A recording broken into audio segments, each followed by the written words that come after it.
StarCraft 2. We're going to be starting on Last Fantasy for some PvP. We're going to get this going in just a moment. We are on the loading screen. It's Jumi versus Night Phoenix to start off the day. Thank you so much, Hummy255, for the 30-month resub on the Prime to start us off as well. Let's cast some StarCraft 2, shall we? In the top side of Last Fantasy, the bad spawn apparently just sucks getting minerals here. Genuinely is just going to put you at a disadvantage. In the top left, or the top, whatever you want to call this on Last Fantasy, this is going to be our green Protoss player, Jumi. Taking on in the bottom right side of the map, we are going to have our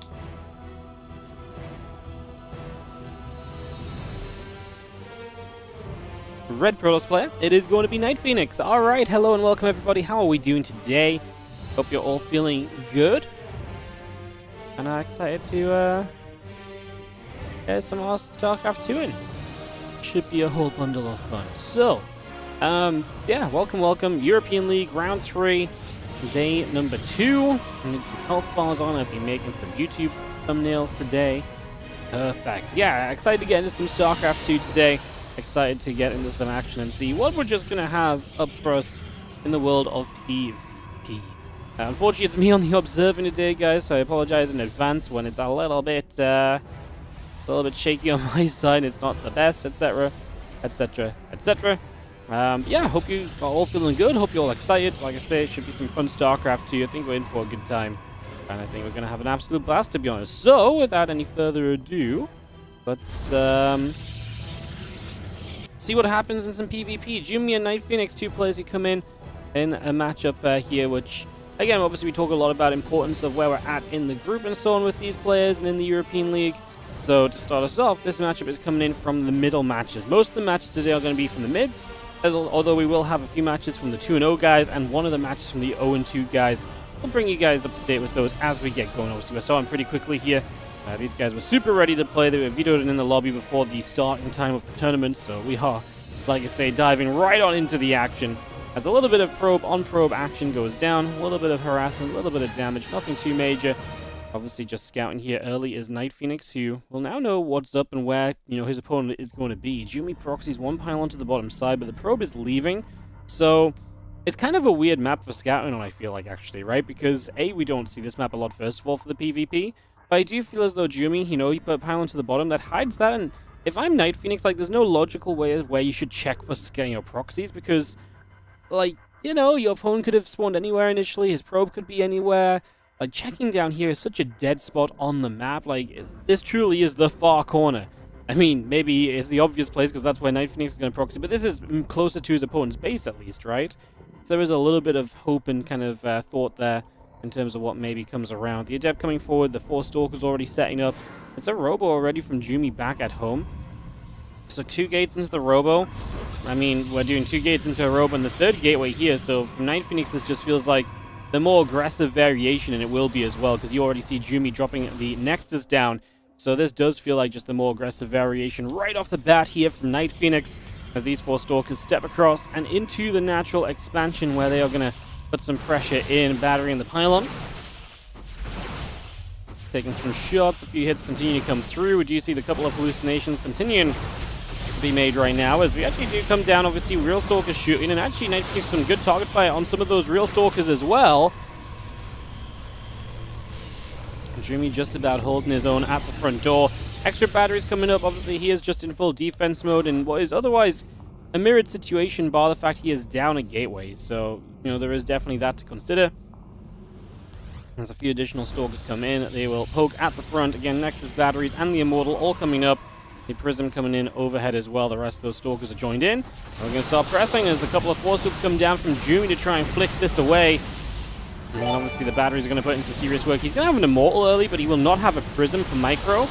Right now, Night Phoenix needs to start using that Prism for Micro. Get some of these Stalkers out of those Force Fields. Good Force Fields. All these Stalkers getting stuck. I mean, again, you got to start microing those Stalkers back as they get hurt. Otherwise, you're just not going to find the efficiency you need. This is looking like a super solid defense from Jumi so far. Next Immortal on the way up. And yeah, this starts to look very, very cozy here in these early stages for our green German Protoss, starting off the day in all the right ways. Force field coming down. A couple of Depths are going to get caught on that. We do have the Stalkers going to try and make a little bit of a dive through. The Sentry's already in some trouble. 1, 2 Sentries going down. A third Sentry going to get bopped a little bit as well. The two Immortals are still trying to come back the other direction, pushing those Stalkers out the front. They've got a Prism now on the way from Jumi. I mean, that's huge for him micro-wise, and also in terms of being able to continue this game and getting onto the map a little bit himself, because now he can actually kind of probably counterattack even. I mean, it's really getting to that point where he's just held super convincingly. There's one Immortal chase for a moment, but the Stalkers will not do much. And the defense is still there from Jumi. Night Phoenix is trying to scratch together anything that he can, but he's just not really finding much of anything at the moment.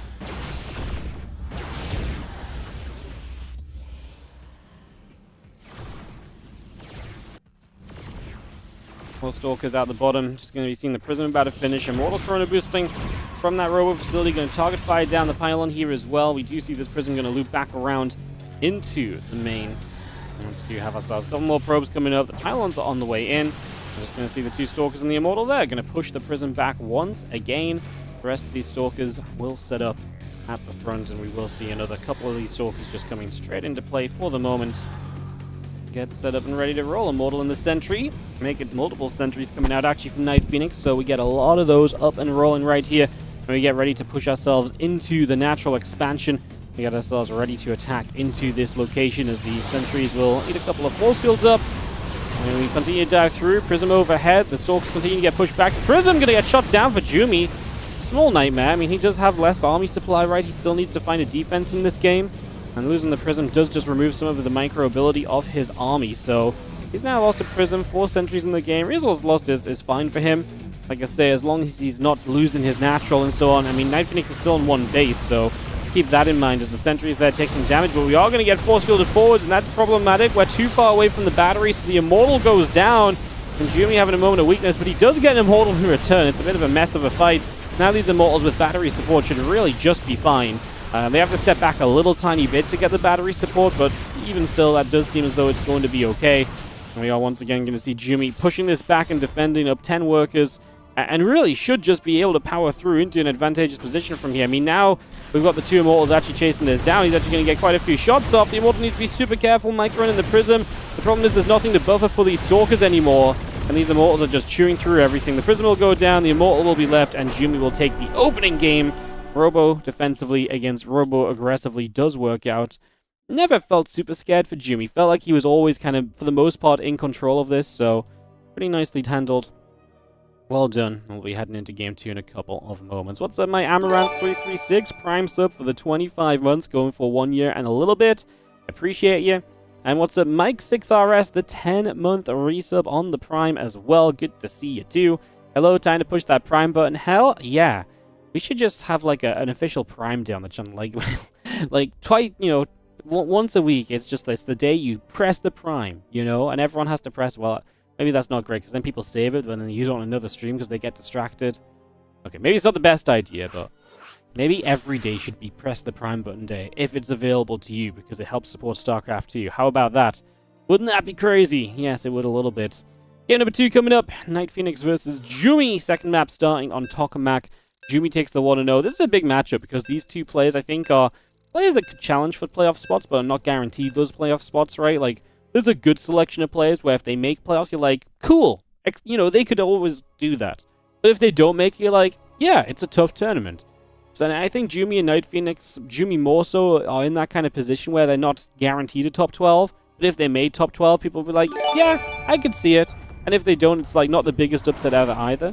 And obviously, this is one of those moments, one of these matches that's super important, because when you have two players that are playing each other at that sort of level, like, these are the matchups you really got to win that are going to make the difference between you being the, oh yeah, of course he made it to playoffs, and well, it was a tough tournament. Because these are the matches that really are very close, very tight, and right now Jumi has the 1-0 lead to start us off in this one. What's up, Nurla10 as well? It's not the Prime button, but it's just a regular good old sub for the 37-month resub. I appreciate it. Thank you so much. Hell yeah. Thank you, as we get some Chrono Boosts coming along.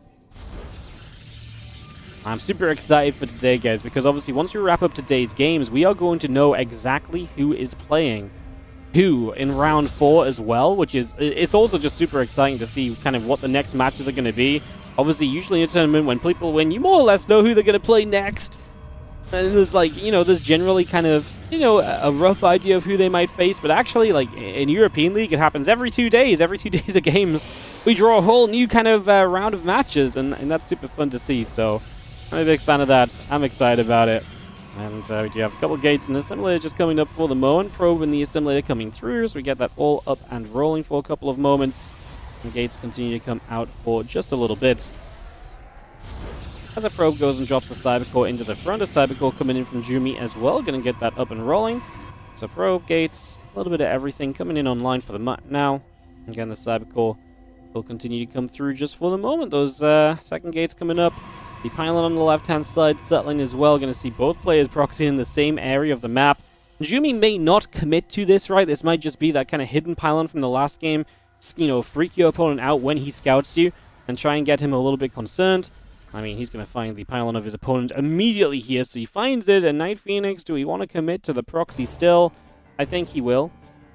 Or will he not? No, he says no, no, no. Or will he still? No, he might come back for it still. Looks like he is just waiting for the 150 supply. Stargate, huh? Yeah, Stargate it's going to be. So we are going to have ourselves 150 gas invested to a Stargate against someone that knows there's a proxy pylon there, knows where they can go back to double-check the location and double-check the tech. So that doesn't feel great, because a Stargate really is about surprise. If your opponent has a battery ready, immediately your first Oracle's terrible. If they get 2 Stalkers up, immediately double Oracle doesn't really want to dive in there either, right? So it's not exactly an ideal situation, to say the least, right now. It's definitely a little bit rough as a couple of Stalkers work around the left-hand side. And we do have... Wow, they can even hit the pylon from the high ground, which is kind of neat. I mean, forcing these other 2 Stalkers to come up the high ground, which should allow you to start pushing this away until more reinforcing units come out from Jumi if we have anything else stepping over. There's a probe on the low ground that can reinforce, of course. Jumi and Night Phoenix will go 1 Stalker each.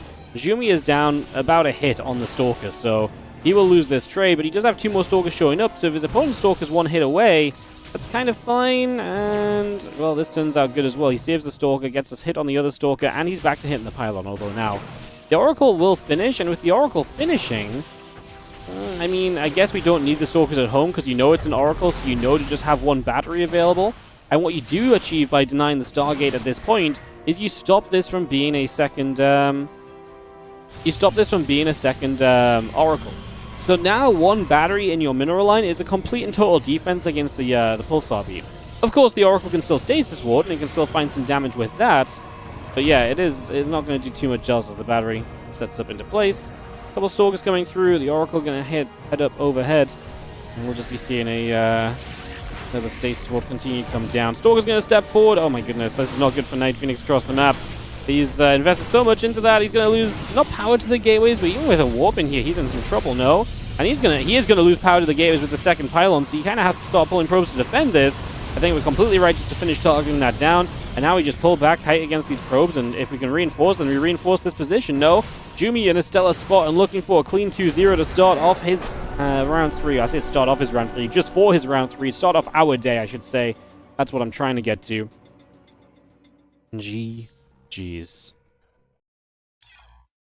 Alrighty, that will be that, and we are going to have ourselves a 2-0 to start off the day. Honestly, we have so many fast PvPs starting off the European League days. This does not come as a shocker to me, if I'm going to be completely honest with you guys. Up next, we're going to have Percy Val versus Nikoract. So if players are around, we can go. I do not see Percy Val right now, but we can give him a poke. Let him know that we are just ready to start up a little quicker than expected, perhaps.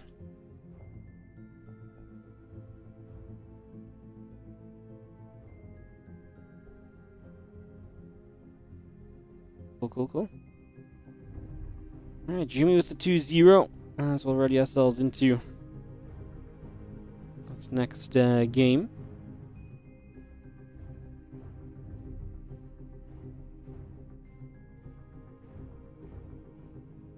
Hell yeah.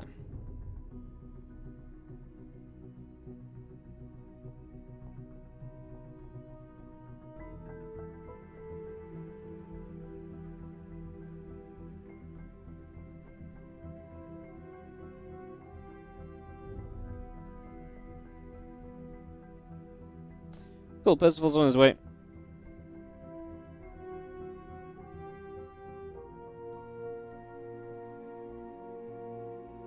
What's up, famkind? How you doing today? Good to see you. How's everyone feeling? How's everyone doing?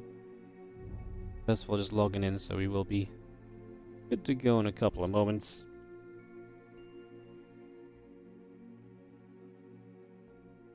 Get ready to kick off. What's up? What's up? Hello, hello. Good to see you guys. So obviously, Percival here in the European League. Korean play in the European League. They are allowed, but it is European server. Unless their opponent agrees, EU server. Obviously, EU time zone. This event right now starting at 1 AM from Korea, right? So everything is kind of focused on this being Europe focused, but we're not straight up region locking anyone out of events anymore. So that's kind of the vibe that we're going for. You all excited for some more SC2? Thanks for bringing the games. No worries. Thanks so much for watching. Appreciate you guys being here. I've been really enjoying doing the European League stuff. It's been great. I'm super excited to get past EWC and to just like grind some streams again. I'm going to be a little bit busy because there's going to be yeah, I'm going to be a little bit busy because yeah. TLDR. It's obviously my wedding coming up, so there's going to be some times I just can't stream anyway and stuff. I really want to try and get on the grind after EWC, run a bunch of stuff. We'll have the WardiTV Summer Championship coming up once we've wrapped up European League as well. Just go very quickly, into another big tournament. I'm super excited to get a lot of streams on the way and just get back on track, because the last month with like all the build up to EWC happening and so on has been freaking brutal on just being able to get live and run tournaments and stream and just have some consistency. Like, I've been streaming every week, but like a lot of the streams have been like 3 times a week, and I'd like to see the 5 times a week stream, if not more, honestly. Depending on how long they go, 5 times a week is okay if we have like 6-hour streams, but like 3 times a week and some of the streams have been like 3 hours is not great. I am away this weekend. I'll be back on Monday, Tuesday, and Thursday next week, and then I'm away for EWC, so we really have like 6 more streams. Well, sorry, just 4 more streams before EWC. But like I say, after that, we're gonna get right back on it. Super excited to keep running the SC2 stuff.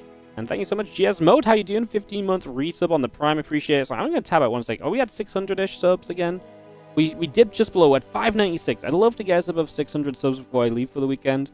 So if you're sitting on a Prime, if you're feeling generous today, sort of subbing up, I'd love to, like I say, wrap us up on 600 and just try and maintain the 600 ahead of EWC would be really nice. If we could come back from EWC and not be like sub 500 subs immediately would be really incredible. So any help there, greatly appreciated as we dive on in to this best of 3. Game number 1 in the bottom left-hand side. We've got the red Terran Nikoract, sorry. I got mixed up which Terran was who. In the top right, the blue Terran player is going to be Percy Val. Alright, opening game of some TVT. Again, another 1-on-1 matchup, so 2 players who are kind of making or breaking their tournament here a little bit, right? Like, you're not out if you drop to 1 and 2, but man, the 1 and 2 matches are going to start being really brutal. I think when we see some of the 1 and 2 draws later today, it's going to be like, oh god, one of these guys is pretty much out of the playoffs. Like that's going to be rough. So don't put yourself in that position. Don't let yourself be drawn into a 1 and 2 matchup. Get to 2 and 1, win this series. Obviously, Nikoract is going to be playing this with a server advantage. He's playing on Europe against a Korean player. Again, that is the rules for the European League. The Koreans came through the qualifiers on the European server. They knew this coming in. We will have the same rules when we run the Korean Royale Season 4 later this year. So they'll be on the Korean server, and then obviously if any Europeans want to play, they're welcome to. But they've got to play on the Korean server. That is going to be the request and the need and the way that it works out. So, well, yeah. Beautiful early game TVT though, and no one's doing anything too crazy. Obviously, we saw a little bit of TVT, both Korea versus Europe yesterday as well. Hero Marine took on Björn. I think Hero Marine did a really good job of kind of just abusing the ping advantage that he had. He played the Proxy Rax Reaper on the map that really worked for it, and the next game after, he played Mega Greedy, and kind of forced Björn to, like, if you want to punish that, you're going to have to go for, like, a micro-heavy harassment build, and it's not just, just not something that Björn wanted to do, so I think Hero Marine played that part of the game very smartly in the first place as well. As we do see this Reaper heading up toward the upper right-hand side. And we will see that Reaper hopping in, looking for an SCV. As the Reaper of your opponent is obviously out across the map doing the exact same thing, so both players are going to get an SCV with the early Reaper. Going to be a nice little grabby grab early on.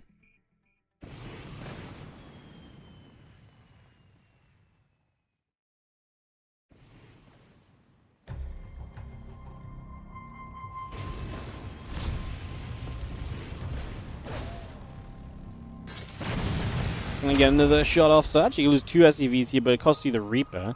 So Percy Val loses 2 SCVs. Sorry, Percy Val loses 2 SCVs and the Reaper. My apologies. Yeah, so he loses 2 SCVs, loses the Reaper.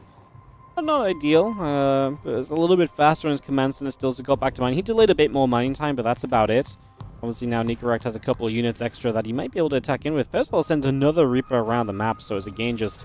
He's going to be back in over here. He's going to send another one for the same idea, and I think this time Nikoract's going to commit in with the Reaper Hellion of his own as he pulls one Hellion back. But yeah, he's going to hit the natural. He's going to try and delay that CC again. It is going to be stopped. 1 SCV, 2 SCVs lost on the natural. Percy Val, he is not doing similar amounts of damage, so it does feel as though Nikoract is getting off to a little bit of a stronger start here so far.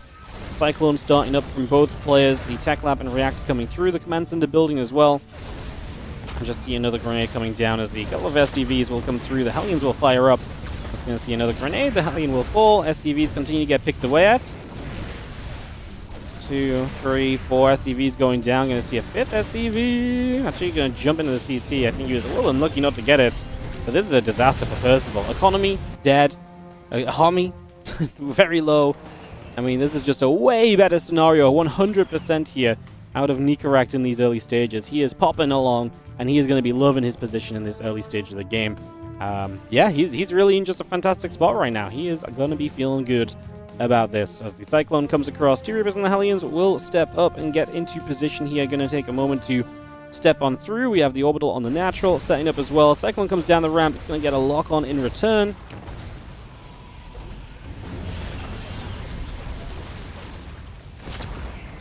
Cyclone is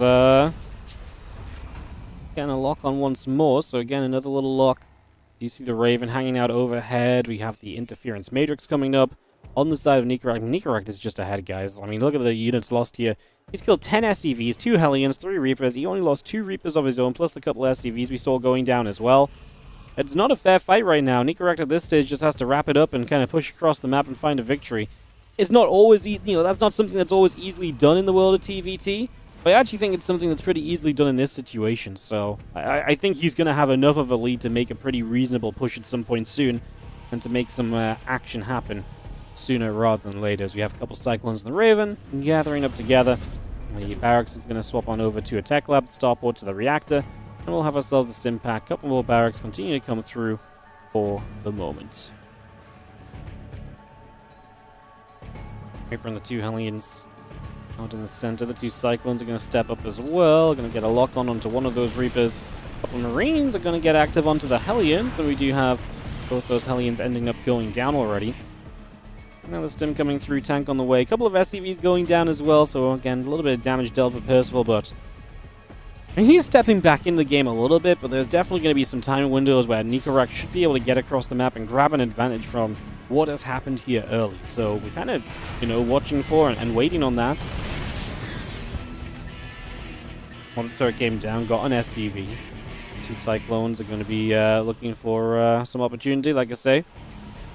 Decent job from Percy Val, getting some damage done. Trying to drag himself back into this game a little bit, right? It is going to have to come off the back of some harassment. It's going to have to come off the back of something a little bit exciting here. Otherwise, it's just not going to do it. As we are going to have the Marines, the Ravens, gathering up together. Finery is going to finish very shortly. Depot finishes up as well. Still got the 1-1 upgrades. The Stim Pack coming online.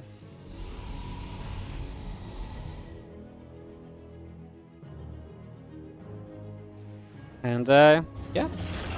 We take a couple moments to set on up and continue on through. Raven drops an auto turret down. Uh-oh. Those Ravens in some trouble. We're actually going to see the Ravens going down. I mean, don't get me wrong, they got some spell casts off, but I feel like they could have maybe had more. And you lose 1 siege tank there as Percy Val as well. I mean, the fact that Percy Val keeps a Raven alive in comparison is nice. Obviously, he's still behind. He's down almost half the army supply, but there's a world where in TVT, maybe Nikoract does not feel confident moving across the map, and he does just sit back. He does just wait a little bit. If that's the case, yeah, I can see a way where this game settles down a little bit. Barracks still coming through, extra Barracks coming up. Starport finishing, and obviously setting up onto the Reactor already as well.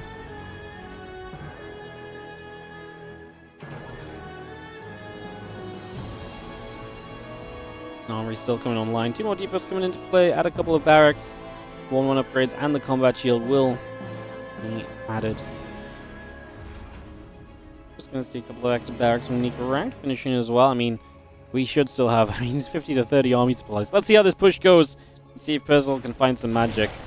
I think a lot of my hopes for Percy Val really, lined up with the, hey, can we just sit back and have nothing happen? This early game was just very bad for him. Percy Val has looked okay when he's played the European server, honestly. But this early game just got away from him. I don't even know if that was necessarily down to like ping and micro or anything. Like, he just kept sending units across the map and completely left his own bases open to attack and open to being punished. So I can't help but feel that was kind of a little bit on him. As, I mean, tank's always going to make it difficult to attack in on a TVT, so we do kind of get halted and slowed down a little bit for now. Just kind of battle a little, just going to see those tanks stepping forward. They're just going to aim for those other siege tanks. They're just going to go and grab that. Tanks will go down, SCVs take some damage. We do just have ourselves 4 SCVs dropping for the moment. Viking overhead. Tanks will get rid of the sensor tower. Another scan comes about for the moment here. And we just have ourselves all those units still stepping toward the front.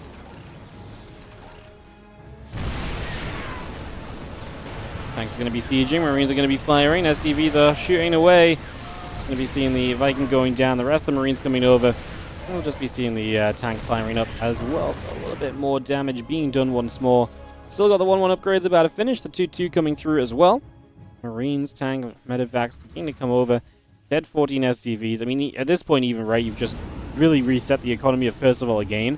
And so, even if you lose some army in doing so, you're still going to have the army advantage, and you're going to be able to pump out way more stuff than your opponent. You're eventually going to get a 2-2 to 1-1 upgrade lead as well. Yeah, hard to really say anything other than that this game is really going nicely.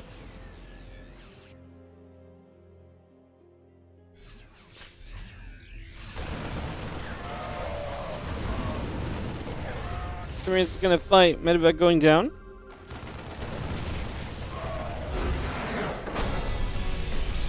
Gonna be GG's, and Nikoract closes up this game, which we kind of saw coming a little bit. Percy Val just really lost the early game hard. Like, there's losing the early game, and there's losing the early game to a point of almost no recovery. And that was kind of the case there, as Pylon will come through for map number 2. And we will see what happens in this second game as we get into this one. Up next, after this, by the way, guys, as well, is going to be...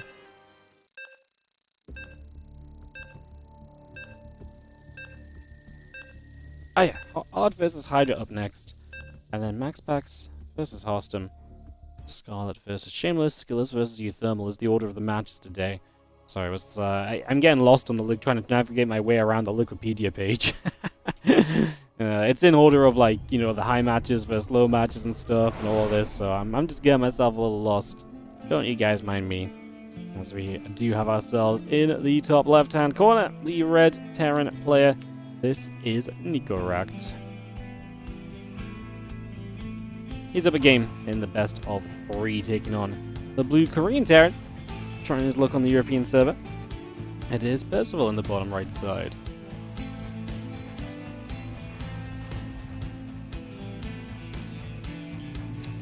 Alrighty, game 2 of the best of 3. We get this underway. We could really have a pretty speedy day of games, right? I mean, there's a few PvPs on the board today. If they all end up being those kind of aggressive, quick-going PvPs, then yeah, we might have a very quick day of games for sure. Commands are coming about, SCVs coming up, and you have a couple of refineries coming down as well. The barracks is also continuing into play for the moment.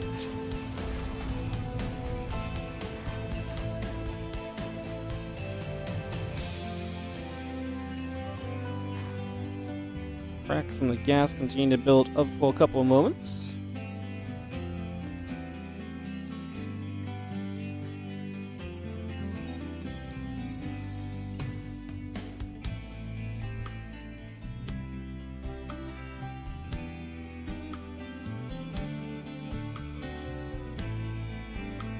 As the SCV scouts attempts to figure out just if there's anything particularly aggressive coming out of your opponent, do you need to adjust your build at all? Or is everything going to be just kind of fine and dandy?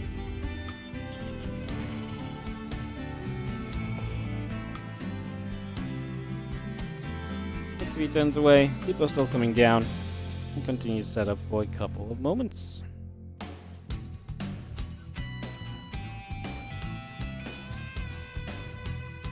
We have those Reapers continuing through. Again, factors coming up, SCVs on the way.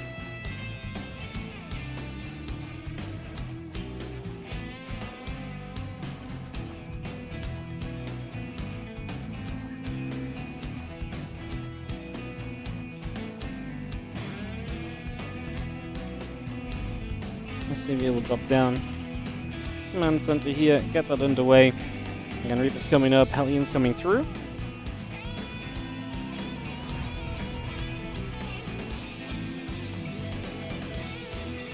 Starport building on the side over Nikoract is again the CC coming up on either side. Just going to see the Depot coming around the back.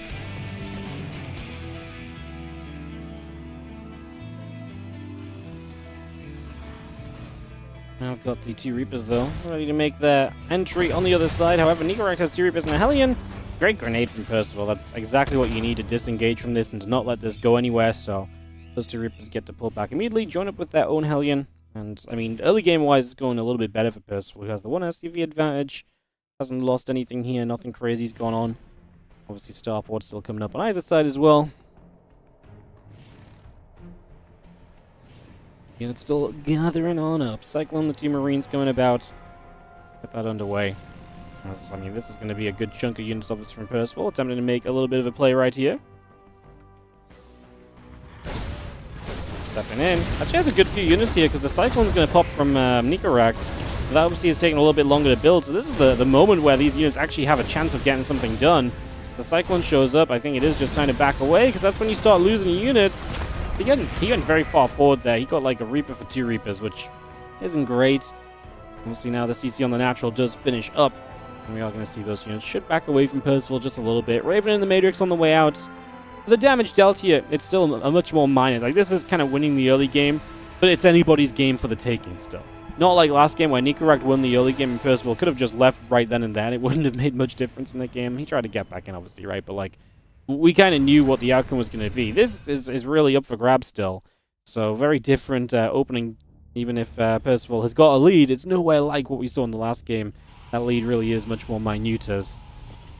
You have aggression showing up right now, and it's going to catch you a bit off guard. Units not in position in the main base immediately for Percival as the Marines and the Cyclone drop on in right off the bat. The Raven in some trouble, has to drop the auto turret. And I thought we saw units on the low ground too, but looks as though they've already been deflected.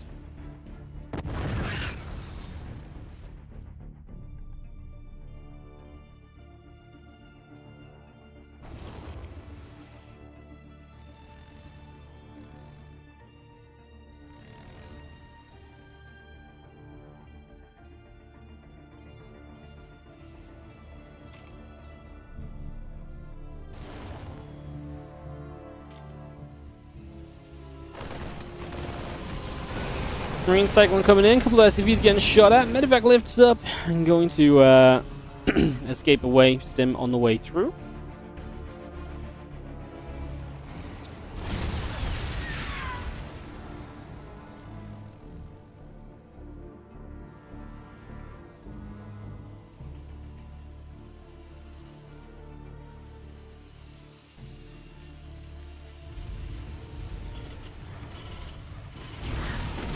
Just shows up on the right-hand side here from Nikoract. He's going to get to come in a little bit. He's going to go get a couple of SCVs. Medevac drops in. A couple of units are going to fire back. Just going to see the Starport going to swap on over to a reactor for a moment or so. A couple of barracks still coming online. Engineering base going by as well. And she gets an SCV. Going to make it 2. 5 workers going down. Just going to see the Cyclone getting nabbed at. Cyclone returning fire and is going to get the Banshee. It's nice for Nikoract getting 5 SCVs because his army supply is really popping off a little bit right now as well. He's just committing to the 2 bases right here, so no third CC from Nikoract. And so it's starting now, but it's significantly later than that of Percival's. So Percival is setting up to have a better eco and a better setup for the later stage of the game, but Nikoract is going to say, hey, if I get across and do enough now with a much larger army, I mean, it's huge as well, because if you can just take position with a larger army, that position can then do so much for you for the future. The question is going to be the Ravens. Having three interference matrices here does make this a bustable position, although that's not going to do it. Percival saw this a moment too late, / maybe the ping. That's one of those moments where I actually don't know if the ping maybe saves those Ravens. It might not. The tank's in the middle of nowhere too. But that's very rough, because now these tanks should, honestly, they should just siege the natural already. Like, with the Ravens gone, there's no way to remove these tanks without just attacking into it. And attacking into this right now is miserable for Percival, because 3 siege tanks are going to melt a lot of the units. For sure. Tank's going to siege, the Marine step forward. We'll see an engineering bay under fire already. 2 tanks going to whack away at that. The 1-1 upgrade's coming through. Combat shield's coming about.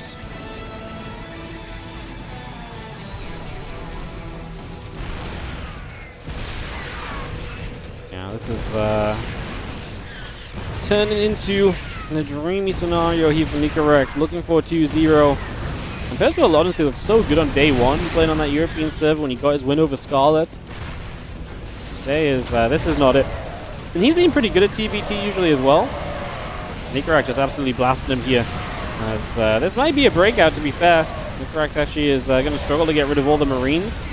It's actually kind of wild breaking out. Maybe I think Nikoract just stepping too far into the tanks of Percival. It's actually going to be Percival living through, and that faster third is going to come across now and take position. Not that it's much faster anymore taking position. He is down in workers, but has to restart the +1/+1 after his engineering base got denied, and well, they take a third at the same time. It's a 10 worker difference. Percival going to see those units coming over, but he is going to actually get out across the map with these medevacs. So dropping the main here could actually be pretty deadly for some damage, all on the high ground, maybe hit a mineral line from the low ground and hit production. Or just this mineral line in general. You still have the option to jump into the main as well. Siege the tank here, and you can go elsewhere after. Pretty big opportunity, actually. He's fighting forwards. He nearly got the tank. Now you can maybe go to the main, but you have wasted some time, right? Kind of figuring out where exactly you want to go. Oh, we actually really have a game out of this still. Great defense in the end from Percival. He really minimized. I was surprised when he busted out, but I was most surprised that he busted out with so much still available, right? Kind of low-key, a little bit crazy. Means the medevacs start to head on over.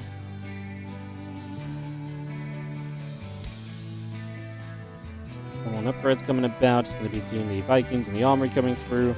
One missile turret's coming up as well. Everything gathering together. Marines, medevacs, all joining up for now. Getting set here for the moment. Siege tank will just gather. Again, the armory still coming through.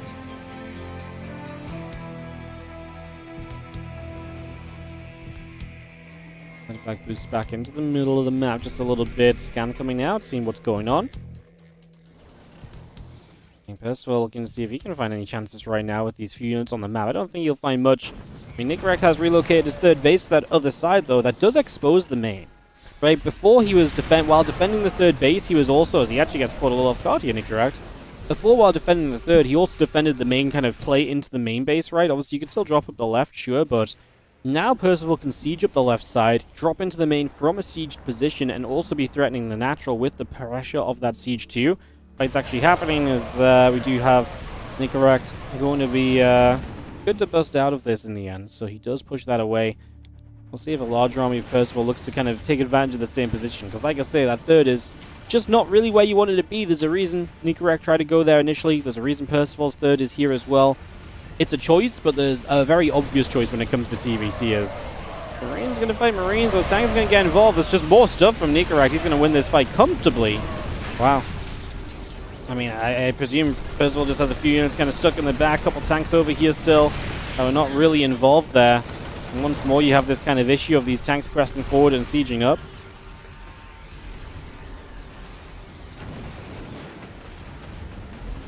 Cyclone Volcane, tank push back. Bit of back and forward continuing. Going to go down the left-hand side instead now. Marine stem forward. Just going to be seeing the tank sieging. We are going to push away with this. As we continue to run up this ramp right now, we are going to be having the Vikings firing. The medevac's taking a bunch of damage. We really do just continue forward, and the siege tanks will continue to fall. Medevacs will be dropping. Tanks are knocked down. The tanks will continue to come about. And it does look as though Nikoract, who had an advantage in this game already, is actually going to come through this time with another advantage and make it difficult for Percival.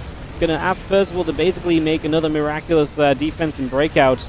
Otherwise, he's in trouble. And already losing all the SCVs that could have maybe been lost, at least pulling into the army and absorbing some tank shots. 19 SCVs down. Base on the left side. That fourth is unlikely to get in position at all.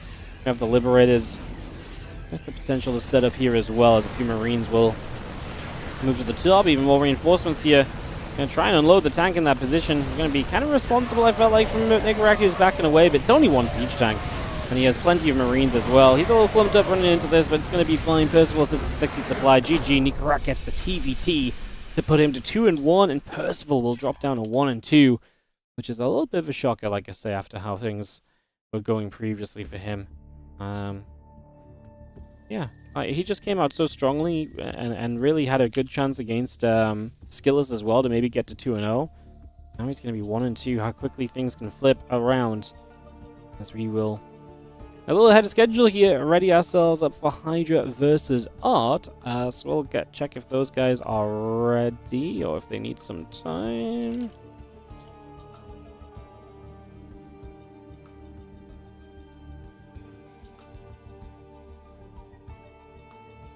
And we'll go into what is the 1, 0, and 2 matchup today, which is Hydra and Art, as one player will pretty much have their playoffs hopes completely slashed in this next series, while the other will be able to carry on at 1 and 2 and maybe have some hopes of playoffs still. Hopes and dreams. It's a long way off, but you're not officially knocked out of playoff hype. Obviously, even if you get knocked out of playoff potential, guys, there is still money for every single matchup played, so that's still a factor.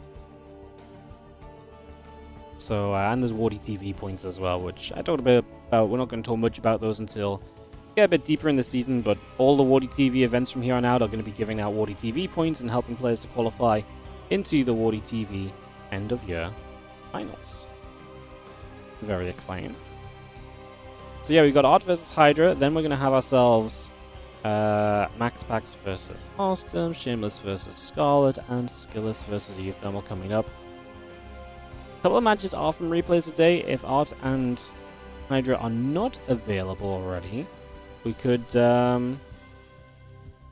jump into one of those other matches from replays right away and just speed up. Because right now I'm missing both players, and no one replied to me yet. So we'll give it a couple of minutes, and if no reply, we'll maybe just jump into one of the other matches that were from replays for a second or two. Like I say, just try and be a little sensible about what we're doing.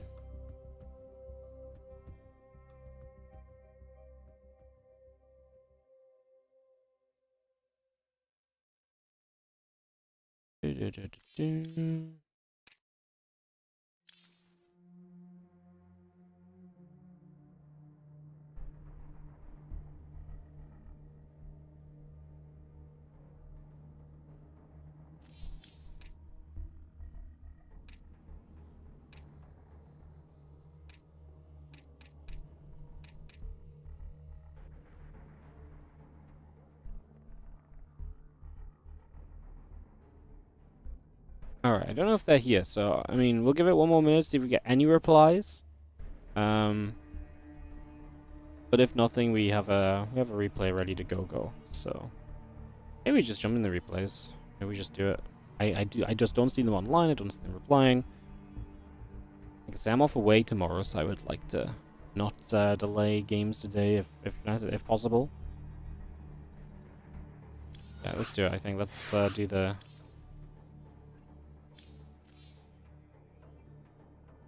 Let's jump in the replays.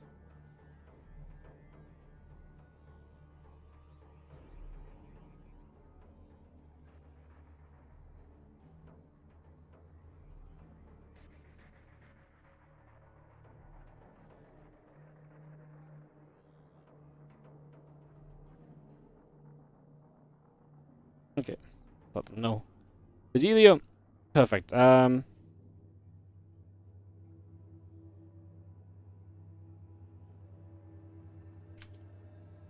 Skills UTHERMAL from replays. Yeah, obviously a bunch of guys are doing like UTHERMAL 2v2 stuff today, guys, so Skillous already had to play from replays, otherwise I would have just had... I knew UTHERMAL couldn't play today, but Skillous had to play from replays anyway, so it didn't really matter. So we just put this match today because I knew that it was going to be replays already, so... yeah, let's just do... We're going to do Skillous UTHERMAL right now. I think it just makes sense, because otherwise we're waiting around for players who have not replied to me in a couple minutes, and A couple minutes is whatever, guys, but I'd rather just keep the games going. We are 15 minutes early, so very happy to just jump into this instead and, like I say, keep the games rolling out. One more matchup further down the line is the goal, you know. In the bottom left-hand side, the red Protoss player is going to be Skillous.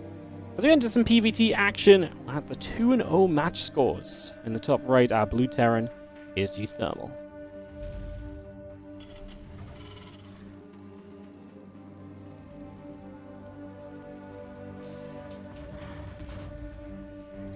Alrighty, in the best of 3 begins. So best of 3, both these players 2-0. UTHERMAL's been playing great so far. He's had some really fun builds. He's been very aggressive and kind of fun, not kind of quite expected way.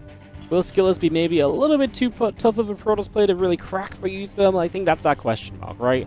Like, where does UTHERMAL's kind of fun builds and strong micro kind of get him to, and when does it get cut off a little bit?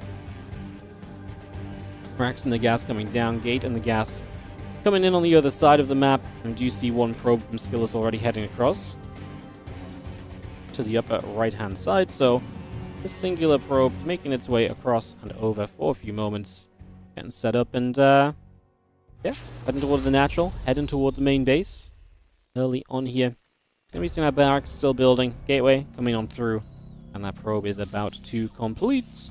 And attack in to work on this SCV. So MCV taking some damage. The SCVs will continue to hit that probe a little bit.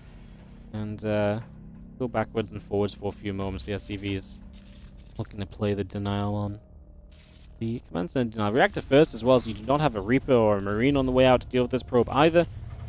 Obviously, Reactor first, one of those little greedy things that UTHERMAL likes because it does power up a lot of his kind of build orders, right? Where he's able to say, cool, I can go into like, you know, now a few more Marines than usual, and that really powers up my first push, and then I have this secondary drop or something. Stuff like that, you know? So yeah. We will let us have the couple Marines popping through. And Skillous open with the Nexus right now. Nothing too weird out of him just yet. Get this going. Change the name to UTHERMAL. I can't change players' names. It's just this is something I have zero power to do. I can remove their names completely, but I can't change their name. Yeah. You guys are just gonna have to help other people out if they get confused that Remarkable is UTHERMAL. I'm just gonna have to tell them how it is, you know. Did probe see the reactor? No. Why not check it for the second gas? I think because he was afraid. I think he wanted to delay the CC. And I think he's obviously then afraid of going back in because he's... There's also the fact that if you run the probe in at that point in time, you're risking the depot going down and then your probe is locked in and you have to spend a recall to get the probe out. So, there's a reason not to do it because you're basically just committing that probe to death. I think he's better off on the low ground, just kind of confirming that UTHERMAL is going to, you know, look like he wants to take and expand. He doesn't really care about scouting that early anyway, right? Because the hallucination can come over and the hallucination can scout here. So, yeah. When was this game played? I don't know. Super recently. Like, within the last day or something. Not very long ago. Fear not, guys. Fear not. Marines coming across the map. This is what I mean about kind of UTHERMAL builds, right? The reactor first gives him a little bit more pressure already. Pokes back. Trying to get the third base. He had success with this build already in the tournament in an earlier round. Because now the Hellion shows up as well. He's just going to try and bust the front.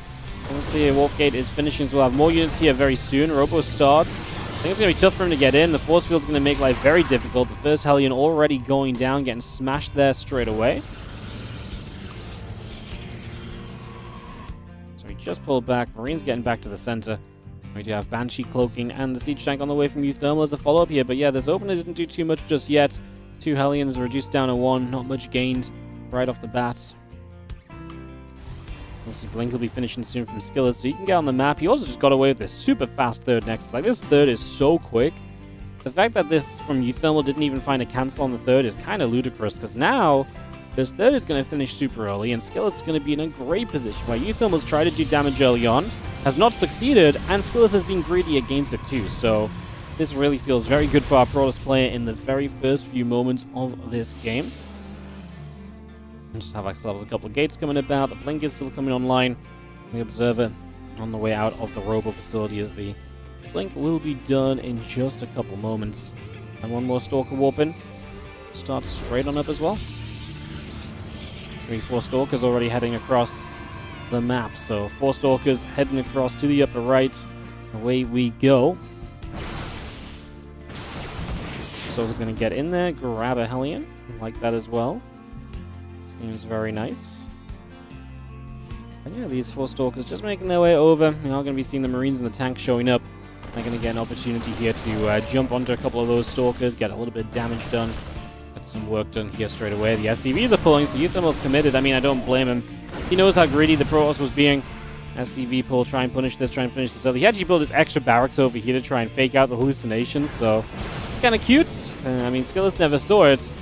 Well, I guess we'll see if it comes into matter as the Observer flying in. Allows you to get rid of the Banshee already, though. Tanks will begin to siege. That's going to be one of the problems for Skillous. He does have a battery running out of energy already on this base. Honestly, there's not even that many Marines. He's lost a lot coming across the map already. Energy overcharge on the battery going to help to keep you even safer right now. Blink in, one-shots the first siege tank. Second tank will take a couple volleys from half the Stalkers, but the Marines are going to be all that's left. And against pure Stalkers, the Marines will not be able to do too much. Game is called, and Skillous takes game number 1 of this best of 3. Opening game going the way of Skillous here. And we'll be jumping into game 2, because our replays is that we can just go pretty much ASAP. So we can just keep things moving. Invite 1, looking for invite 2. Where are you? My other caster is currently still in the other replay. Get out of there. Let's get you in here. Let's go. So yeah, guys, just switching the matchup order a little bit because we were A, ahead of schedule, and B, I was missing the 2 players that were meant to play next. So, in fact, one of them eventually replied saying that they aren't here for another 10 minutes. So it's actually a good thing that we actually decided to do these replays. Because it should give everyone a little bit more time to get prepped up and actually be available to play. I mean, like I say, we were like 15-20 minutes ahead of schedule already. Our first matches of the day have already sped along. It's been one of the recurring features of the European League. We've definitely had some quick matches in this event so far. I felt like these were meant to get like stopped a little bit and slowed down a little bit, but not happening yet apparently. All right, let's hop on in to the bottom left-hand side. We'll start off with that player who does lead in the series 1-0. We have got ourselves a Skillous. Taking on in the top right, the blue Protoss player. It is going to be UTHERMAL.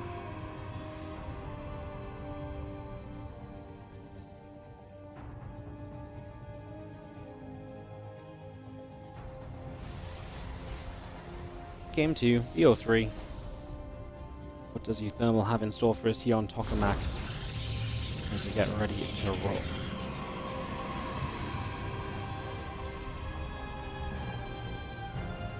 Okay, wait for both players.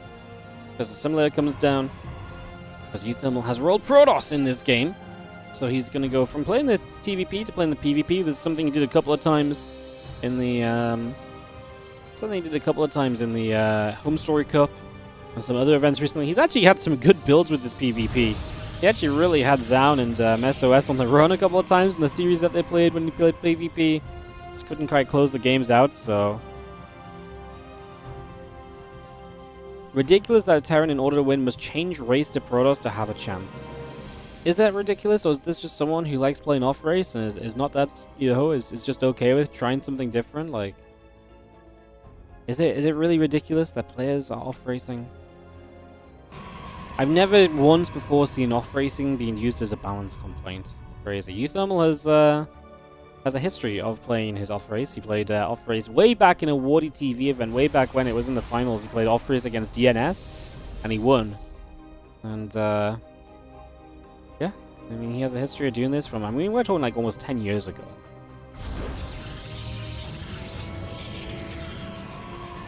Facility coming down from Skillous. UTHERMAL just going to expand, so this is going to be a real skill check where Skillous is like, hey, okay, you want to off-race me? Show me that you can survive against, very aggressive play. Show me that you know what to do. When my robo is on the map and I'm going to come across the map, against you super aggressively, like, show me that you know what the plan is going to be, right? Like, that's the situation right now. Crazy stuff. Similar coming down. A couple of gates coming through. Stalker's obviously building. The Robo coming online. And UTHERMAL going to go into the extra gates. It's probably one of the... He's actually going to go 4 gate. Ooh. Oh. So he expands into 4 gate. I mean, this... For UTHERMAL, this is playable. I think the problem for UTHERMAL is if he doesn't know that Skillous has the Robo still. Oh, Skillous goes Robo, but he's just going to go Prism. Okay, this is... It's kind of weird, because like I feel like if UTHERMAL doesn't know, he's not going to have the defensive battery that you need to be able to really deal with this. And if you don't have that defensive battery, even if you've got 4 gates, I think the Prism Micro is going to make it very difficult for you. So I do feel like UTHERMAL needs a little bit of defense committed to right now, and he's not really getting into that just yet. The Adepts get there. Probe will go down already.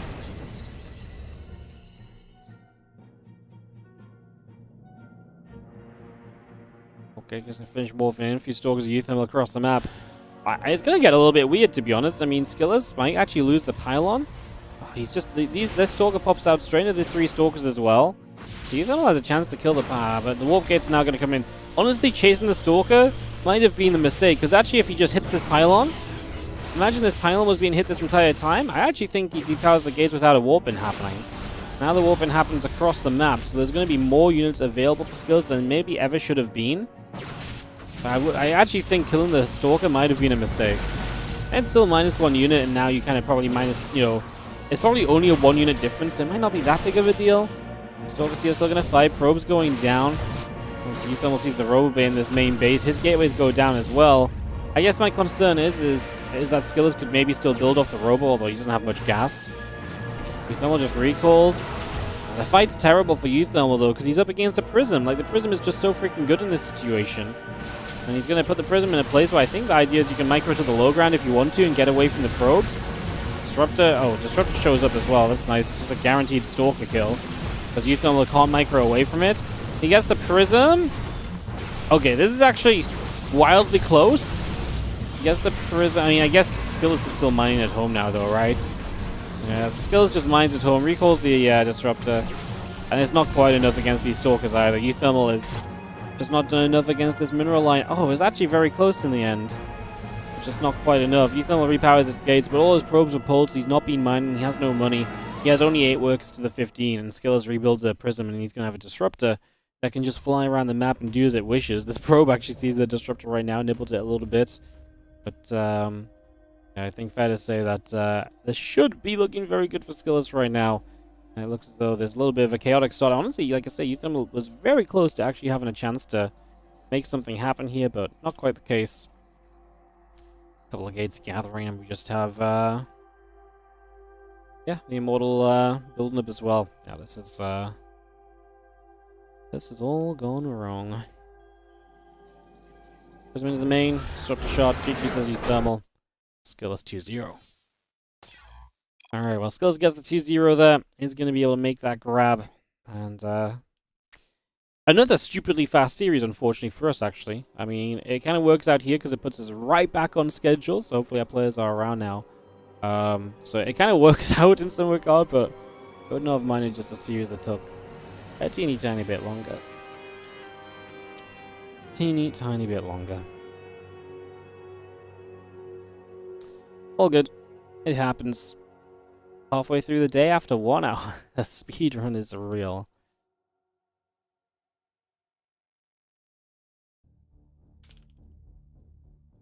Cool, alright, we just wait for Hydra then for a couple of moments, guys.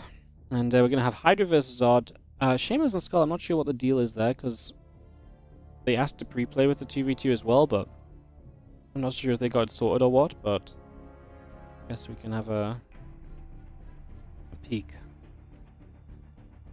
Try and see. We're still heftily ahead of schedule right now, so might still do some shuffling. Captain's next? No. HARSTEM MaxPax should be, at this rate, probably the last series of the day. It kind of depends on Shameless and Scarlet and what they are doing. I don't know if they got pre-played and they haven't sent me the replays. I don't know if they're just going to play at the time and Shameless is just going to take a breather from the 2v2 or what. Like, I just don't know what the scenario is, you know? Not sure what we're planning, to be honest, so.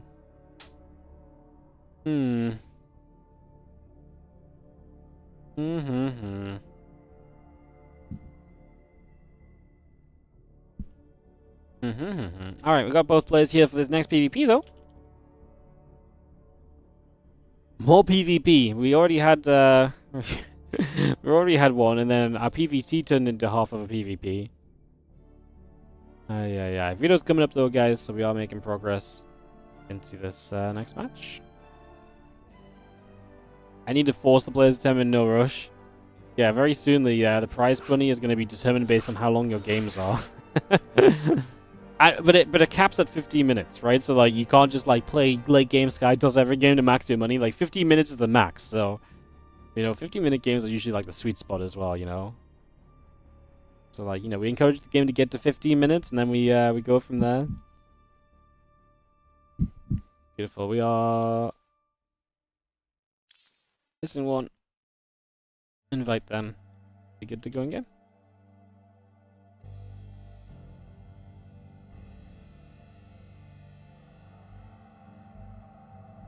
Alrighty. We got everyone. Go. And we can kick this off into action, guys. Countdown begins. Let's get this rolling and see what's going to happen.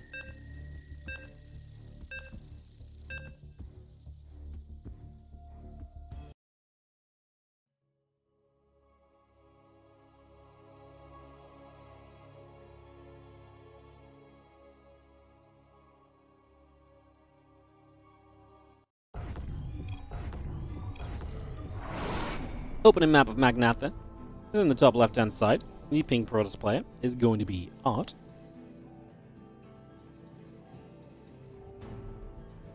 Taking on, in the bottom right, the red Protoss, Hydra.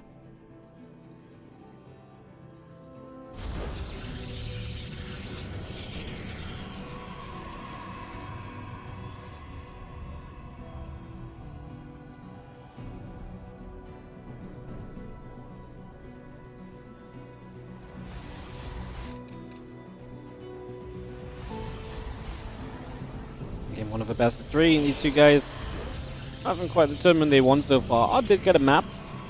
Hydra went 0-2-0-2, has had a rough time in PvT so far. Art went 1-2 against Night Phoenix, lost the original match against Jumi, so it's been all PvP for him. So yeah, hopefully we'll see what happens today. I mean, I feel bad for either of these guys that lose, right? It's never fun to be the guy that goes 0-3, but yeah, head up, experience, learn from it, and try and improve from it, I guess.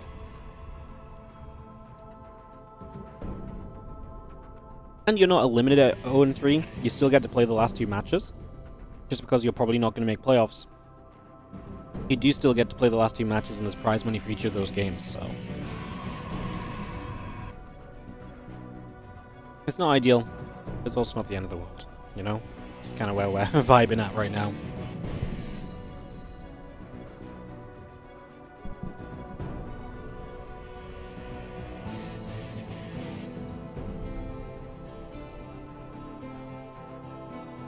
Probe up into the main base.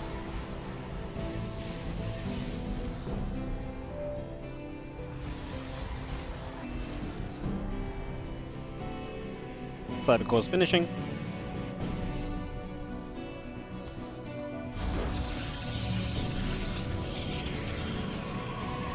Proby's fighting. And obviously 2 gateways each to start us off. Nothing overly wild in the early minutes, I suppose.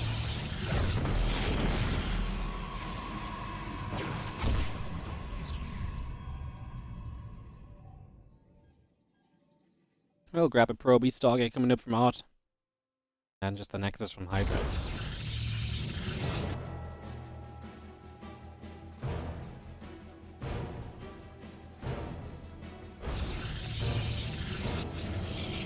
Kind of wild, no? 1 Adept into the Stargate into Nexus. Meanwhile, Hydra's obviously not teching. Still gets a very well timed Stargate, obviously, because of that. No, Stargate, Nexus. It's obviously a big deal. Helps a lot. As this Adept, I'm gonna go down for Art. He doesn't have a lot of units over right now, but he'll have the Oracle to take some map control soon, and we'll see how well prepped Hydra can be for that.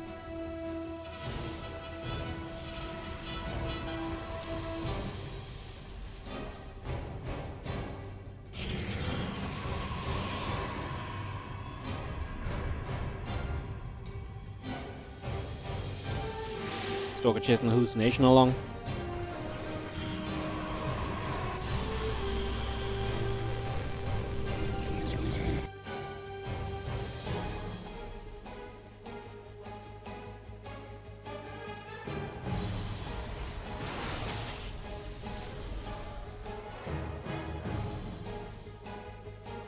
Again, Oracle just coming up. Twilight and a couple of probes coming about, forging the workers. Still building through the blink. He's going to build in the Twilight Council as well.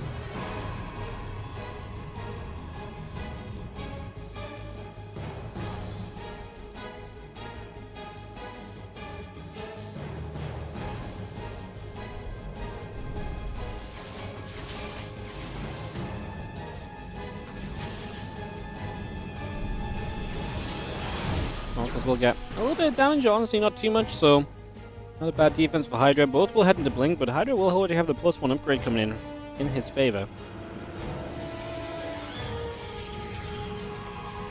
Definitely a sizable positive for the moment.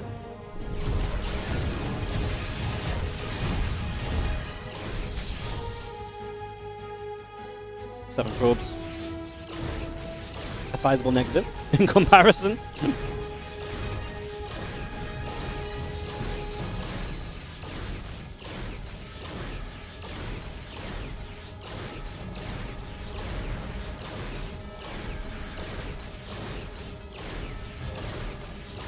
The Oracle does just join up.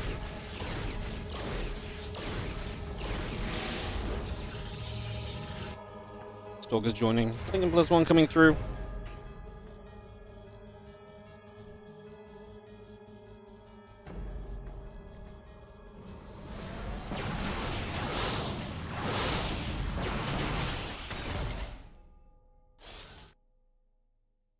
Again, blink +1 will continue about. Stalker's just joining up. I'm going to see that blink finishing very shortly, and there's a couple of pros will just nibble at each other. That will be a kill. The extra gates are very much so still coming online.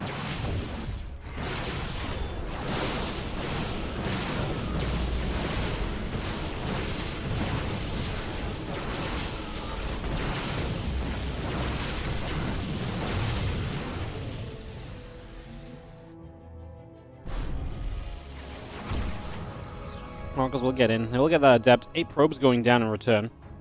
Again, good little bit of damage there.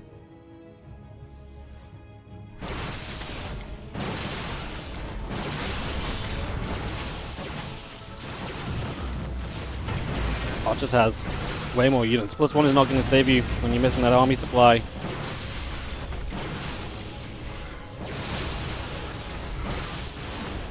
Israel just going to have GG getting called. Now it takes the opening game. I guess I'm just going to throw a break screen a couple moments. It won't take as long to get in game, but I'm just going to be, I'll be 1 sec. See you guys in a sec.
Game 2 of this best of 3. Sorry, guys. I'll be a moment. Game got started quickly, as I mentioned.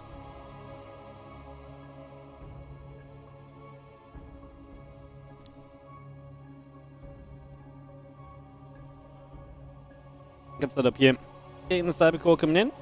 Getting ready to rumble for a moment or two.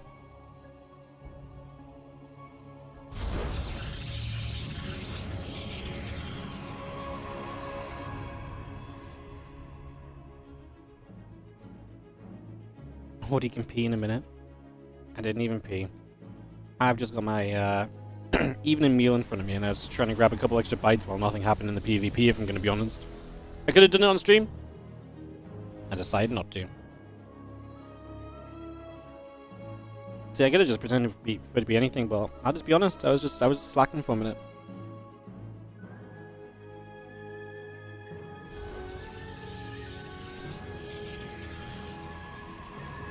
If you guys want the insider knowledge, basically, usually if I don't come on camera, it's because I'm eating.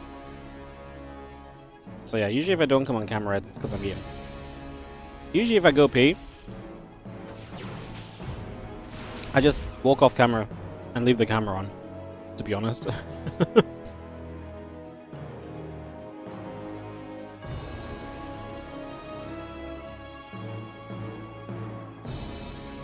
I only don't go on camera when I eat, because I want to, like, try and eat quickly to get through it before we come back. And I feel like I do that better, because I feel like if I'm on camera, I'm obligated to, like, talk, so...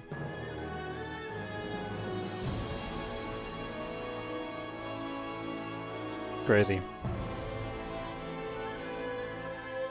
Anyway.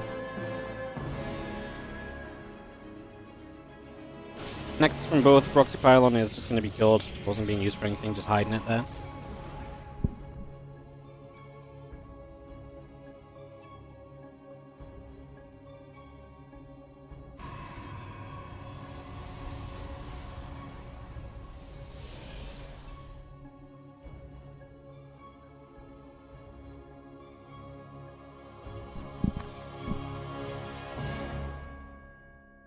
Feel free to eat while streaming. Don't worry. I eat while streaming a lot. To be fair, loads of people eat while they stream. It's just really awkward because I'm a caster, right? It's like, so if I eat while I stream, everyone's like, what are you meant to be talking about the game? How dare you do something that means you can't talk for like 5 seconds at a time?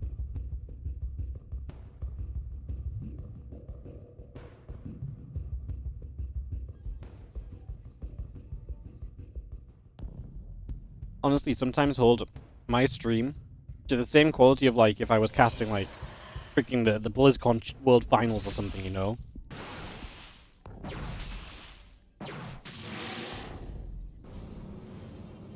You know, like, how dare I? How dare I, yeah, just how dare I, TLDR. I suppose is what it comes down to.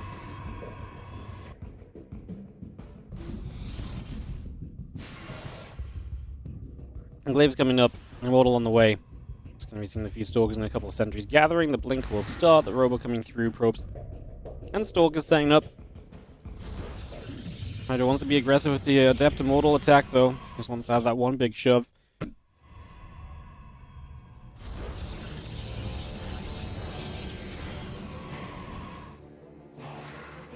If I don't have the decency to show myself eating on stream, I have the decency to start an OnlyFans, give the people what they want. Okay, guys, look. Wardy eating cam will go on for, you know, I mean, you don't even need an OnlyFans, though. Like, I just, you know, 5 subs, I'll just turn the camera on while I eat, you know? Like, I'm cheap. It does not take a lot to buy me out, guys. We're in the, twilight era of StarCraft 2.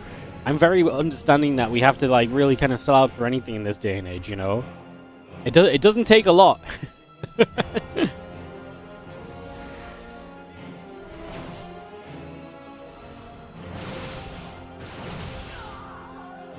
Depth goes down. As we lost quite a few probes there from Odd, but work count's still fine. So he's coming across the map. Glaives is about to be done. There's no Adept now, although we'll walk a couple in.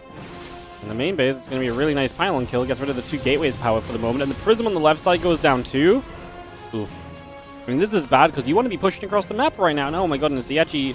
That robo was not powered by the gate behind it, by the pylon behind it. That's crazy.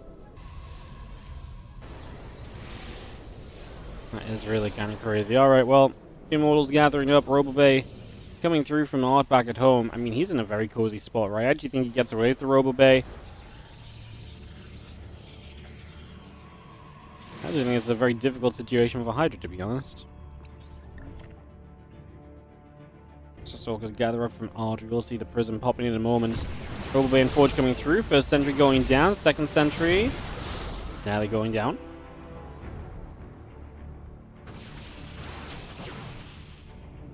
Now some additional Adepts coming up as well. So all of that coming through. The Immortals stepping across. One Stalker goes down. Next Stalker taking some hits, but not falling just yet.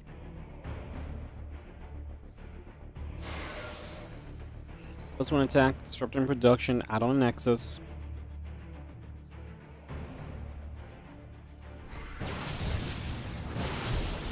Stalkers can actually get in for some damage. Obviously, we are pushing across the map, but I guess the idea is we recall in time to be able to defend this. Hydra has a lot of army supply. First Disruptor is on its way out. This Disruptor has so much potential. Adepts are not super splittable units, you know.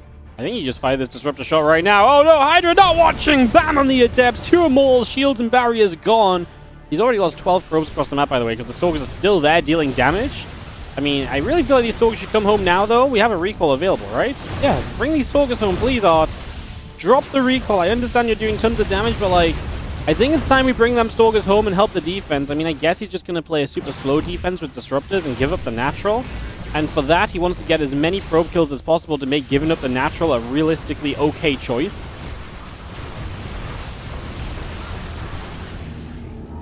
I didn't like both those Disruptors at the same time. I like one Disruptor firing and maybe save the other to sneak a bit further forward. Only got one Adept out of those 2 shots. Art supply blocked. Equal army supply still. I mean, now you're down a Nexus, right? Hydra has to rebuild probes.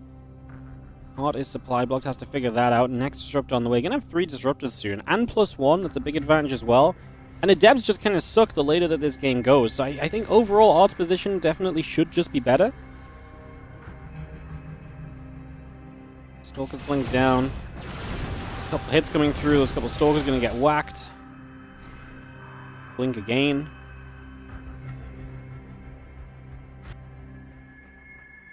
Nexus will start the +1 attack. About to finish. Dark Shrine will come through on the side of Art. A couple of probes coming out as well. So continue bringing those through for the moment here. I mean, this is the thing you do have as Art, is you have the mobility, right? You have the ability to get across the map with these Stalkers and put some pressure on. Immortal. Gonna get jumped on. I don't mind getting rid of an Immortal like this. It is going to cost you a few Stalkers. He never recalled, right? So he does have recall off cooldown. If he wants to kind of get away, he's going to depower the Robo and the 2 gates again. No, the Stalkers, though, walking into trouble. Again, Art is up a game in this series. Up 20 workers, but down a Nexus currently. On his way to a Dark Shrine. There's 1 Observer in the game. If you could get that Observer kill with his Stalkers, that would be amazing. Where's Art? Oh, it's on the wrong side of the map. We're going to recall it home, though. Okay. Finally rebuilding the pylon to repower those gates as well. It took a little while. Did Art just lose his Observer? Yeah, it was in the main base. He just lost it to the Observer recall. Alright, well, DTs are going to be a little bit less effective than maybe initially thought of now. You think Art was already won? No, I don't think so. Like, he has less arm. Like, I think he's got a better army, but he's on 1 base. He has to do something, no? Like, if he doesn't go now... Like, he has to win this attack with this attack now. And don't get me wrong, I think his army can do it. Oh no, I didn't see there's a bloody base in the top left! Bleed and heck. Okay, I did not realize he had a hidden base over here with, like... Oh god, okay, never mind, sorry. I'm just blind, not watching, not seeing that. Okay, so we got a Nexus top left. My bad, guys. Okay, then I like it a lot more for Art. Yeah, okay. Then he's under no pressure. I mean, the only issue is that... I mean, he just doesn't need to do anything. He can just sit back. The only issue I guess he really has is obviously those 2 bases are super spread out, but I suppose what you do is if that base genuinely comes under attack, you just recall the probes, because now you're going to have your natural back. So you just give up on it. Yeah. It's like it's a fine kind of passing over base where it gives you a little bit of time where you can mine where you otherwise would not be able to because you couldn't build, go straight back down to your natural right away. I mean, Hydra should start to realize soon that something's up. Oh, the Disruptor's just got 9 probes in the natural as well. Disruptor drop there, super effective. Oof. Oof, oof, oof. Prism gathering. We'll see the couple of Adepts and the Immortals coming over. I mean, it's just brutal because those Disruptors are looking for even more damage, and Hydra going to be kept behind here. Looking for 2-0 to get his first win in the European League this season. Disruptor shot, 5 probes go down. Another 5 workers go down. Okay, this time it was 4. Oh, but we're going to lose the Prism and 2 Disruptors. Okay, you don't love that as art. I mean, I think that's just a surprise of his opponent really having Blink, right? Like, obviously this was Adepts and Immortals. Now Hydra got into Blink and so can catch that Prism. 4 DTs warping in. I mean, if they come when the army is out on the map as Hydra, they could actually just be super deadly. Oh, it still has that work lead. About to have +2, about to have charge. His army is so much better, even after losing the 2 Disruptors. I still think his army is just way more progressed. He's actually just morphing in Archons with the DTs, which I don't hate either, because they're really good against the Adepts that are still here. Archons are just going to absolutely shred those, so never mind even the DTs. It's just harassing. Just actually morphing into Archons seems pretty darn realistic and reasonable right now. I like it. I like it a lot. Prism loading out to the left-hand side. Moving across for a couple of moments. The +2 attack about to finish up. A couple batteries and a gateway coming in as well.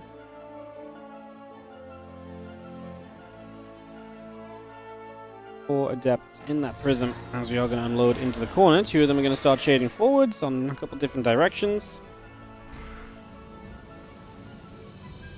Probe's going to get jumped on maybe in the next few moments. Stalker's going to get there for 1 Adept, looking for 2. Going to get both of those straight away. 4 workers going down. Not bad, not bad.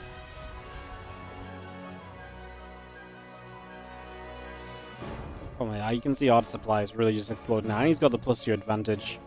I like that Hydra builds Disruptors. I mean, it's Hail Mary time, right? It's like, oh god, I'm not in a good position. What else can I do? Build Disruptors is almost always a reasonable choice in those moments, but they're still going to have to get some crazy shots. You know, they're not just a guaranteed, haha, I was behind and now I'm not. They still have to do some work here, so let's see, because Art is attacking right here and right freaking now. 30 army supply lead, +2 attack to nothing. Blinks in. Disruptor shot gonna hits 2 Immortals again. It's so bad taking the damage like that on the Immortals because the barriers are just gone. That's the 1 Disruptor shot you had as Hydra, by the way, so now that's just in trouble. 3rd will go down. I mean, you can just jump on this army realistically as Art. You do not need to have much finesse about this. You can just go and jump on it. Like I said, there's not really much finesse needed. I get the first Disruptor scary, but I mean, those also on cooldown for a little bit. Some harassment to the top left base. The Disruptor will go down, both of them, before anything happens. GGG's. Art takes game 2 of this best of 3 and will progress to a nice, cozy position. Alright, guys. Well, fear not, for when one PvP ends, another is on the horizon. MaxPax and HARSTEM going to be coming up next. That's what we're going to head straight on into. Get that ready to rumble. HARSTEM's been telling me he's very excited for this. He really believes he can beat MaxPax today. He just has a good feeling, he says, so it's going to be exciting to see if that's true or not. Thoroughly invites down. I mean, we are back on... actually back on schedule, only we've covered a whole extra best of 3. So on schedule minus the best of 3 that we've already casted. Alrighty. That's there you go. I want to check on the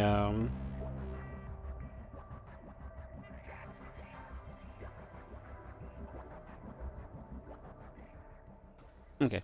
Yeah, we'll just give it 1 minute and we'll go into HARSTEM versus MaxPax. We'll see if HARSTEM's confidence is misplaced or not. What did he actually tell me? Let me, he's been talking to me about this for the last few days, by the way. And he's been raving about the advantage of a preparation-based format.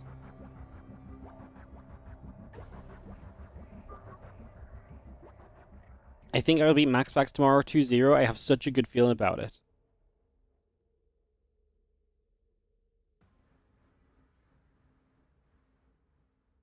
Then what else did he say about it? This was the second time he mentioned it already.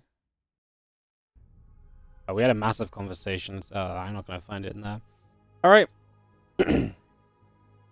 Let's go. HARSTEM versus MaxPax. Yeah, let's just see it. Let's see if HARSTEM's words live up to or build the road for his actions. I don't know. Let's just get in game. Let's see what happens. We're watching the WardiTV European League, part of the WardiTV 2025 series. Thanks for having us, guys. As we jump on in game, in the bottom left-hand side, our red Protoss player is MaxPax. Taking on the blue Protoss in the top right-hand corner of the map, we've got ourselves HARSTEM. Can HARSTEM live up to the hype he's been given to me?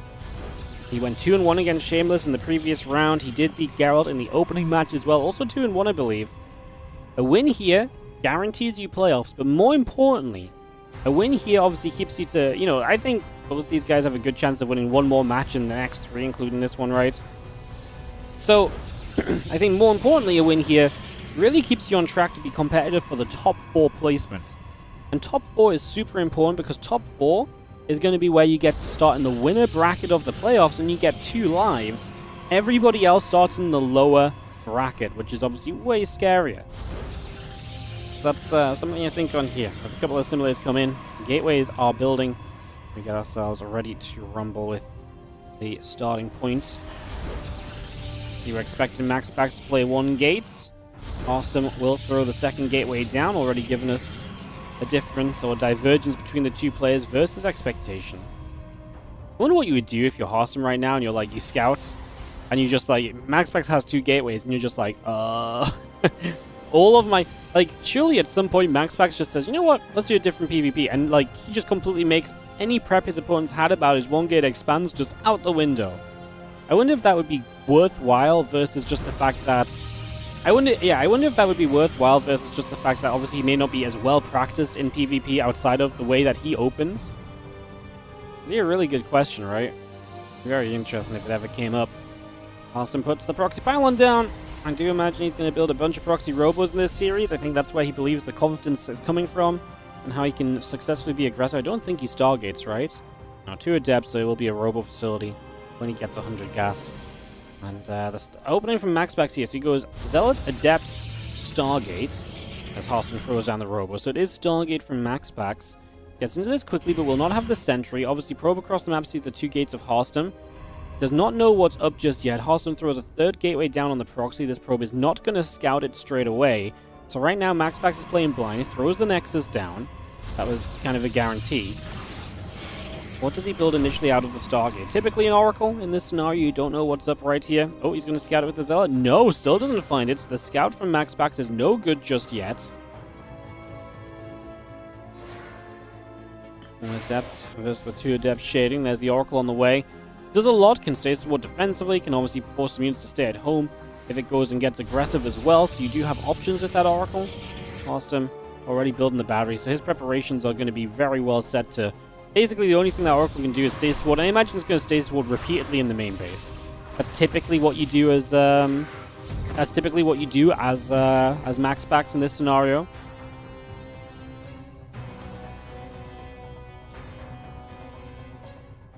Man raves about the benefits of a preparation-based tournament, and then the super high IQ strat prepares for game 1 is proxy robo. Look, he really believes that MaxPax's build can't hold against proxy robo. He's been talking about this for days. That he really believes it should not be able to hold against it. I mean, do we disagree? Prism shows up. There's a lot of unit potential here, right? The Oracle is staying at home. First Voider is going to pop shortly.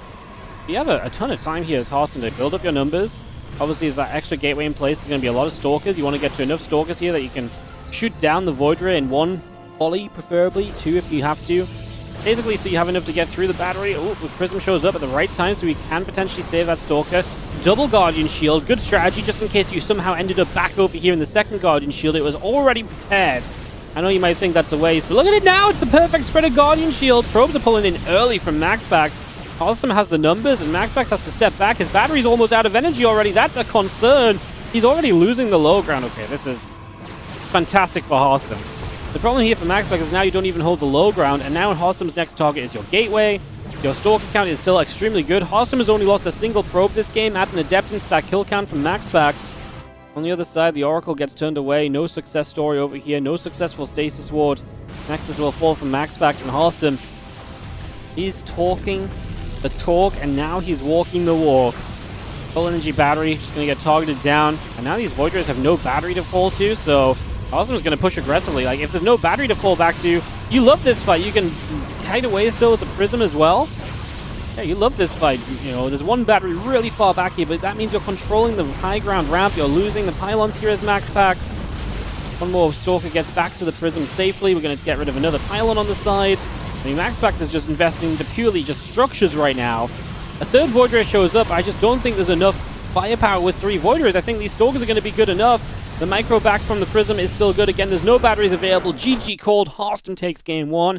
And he is going to come in and show us exactly what he meant by, I'm going to win the series today. So he gets the first game. He was very confident, man. And he showed it in this first game. He understood how to beat MaxPax's build. Question now, does he know how to beat him a second time? Or does MaxPax come through and kind of say, oh, I figured out your attack? Good question, right? Let me know my stream elements, because that's a £50 donation. Thank you so much for the generosity. Fort Rage. Thank you so much for the £50. Thanks for keeping SC2 alive, dude. Thank you so much for the freaking generous donation. Let's see some hype in the chat. Some love, please, guys. Making the screen drop full of bits and whatever else. Well, actually drops out this guy's. Like, there's gas geysers and all sorts. Crazy. Thank you so much for the donation. Super appreciate it. You say thanks for keeping StarCraft alive, but it's donations like that and support like that that actually keeps StarCraft alive, because at this point, StarCraft 2 is a very community-focused game, and what I do and what other people do is not really possible without you guys digging in and doing your part as well. Whether that's if you can afford to donate and support, do that. Obviously, even just tuning in and watching the ads, etc., using your primes, whatever it is that you do to support StarCraft, you guys are the real heroes. Thank you so much. And thank you so much especially for the £50 generosity. Really appreciate it. I could say some hypers in the chat for the support. Hell yeah. Thank you, thank you, thank you. Alrighty. We are going into game number 2 of HARSTEM versus MaxPax. Let's get this one underway. Yeah, what's up, Saunders? Saunders. I want to say your name is like Sanders, but it's like, it's written weird, and I'm just like, and then like, I don't feel like it's meant to be doors at the end, but like, Saunders, maybe? I just, my brain really struggled to comprehend what it wanted to say versus what it's reading versus what I think I should say. Like, my brain's just like, you know, feels like a Protoss player right now, you know? It's like, oh my god, I gotta put a gateway down next to the pylon. Heavy breathing intensifies. And they do, oh, they did it. Okay, phew. You know, that early game is tough for the Protoss players. That's how I felt just then, so. Saunders is how you say it? Okay, so I'm just freaking out about nothing as well. Crazy. Appreciate the content. No worries. Thank you so much. As I just said, gave the whole speech on it. You're the part of the reason that helps.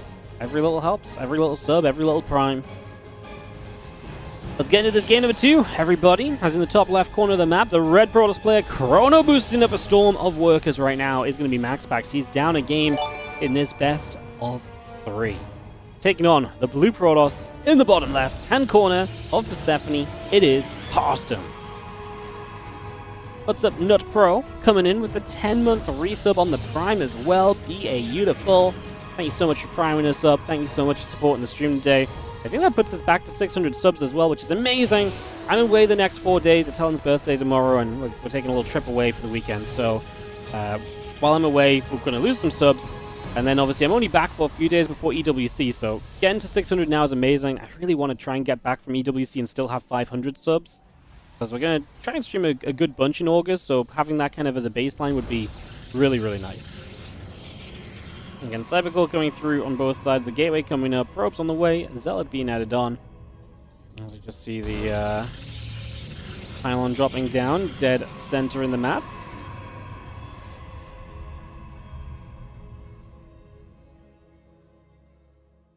Get that up and running.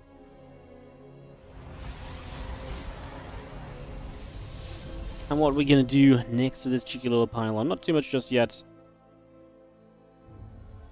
Just have the probes nibbling on the other side, so getting that ready to roll. Again, Warp Gate, a couple of devs coming through, the sentry coming about here for MaxPax. Getting going in the early stages.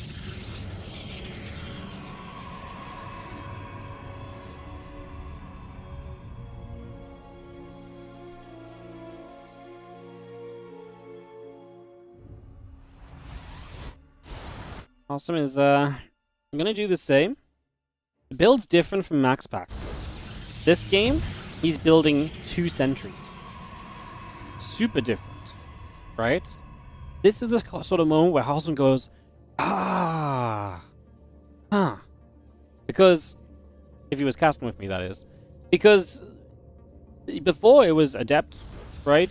You know, it was into that Stargate ASAP. Now you're gonna put some gas into the sentries. The force fields make a big difference here because it can help you to buy time where these stalkers are potentially cut off early and potentially kept away from doing as much as they might like to.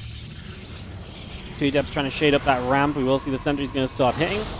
But, well, don't get me wrong, we kill an Adept with this, but I do feel like that 3 force fields for an Adept is more than I thought we were going to invest into there, to be honest. I mean, if you get both Adepts, I feel like I like that, but for 1 Adept, that seems a little extreme.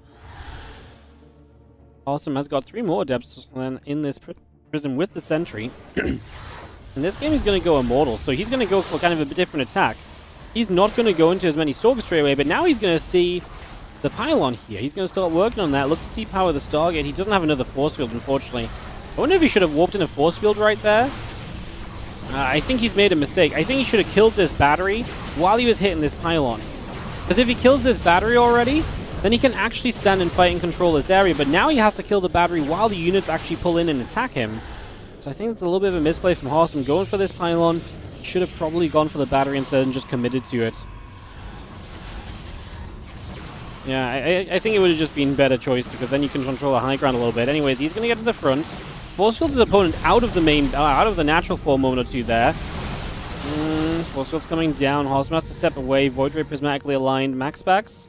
No next Void Ray in production yet, so not stepping up into that for now, but does still have 2 batteries in the natural as HARSTEM is going to start the Twilight Council back at home, so already looking toward a bit of a follow-up instead.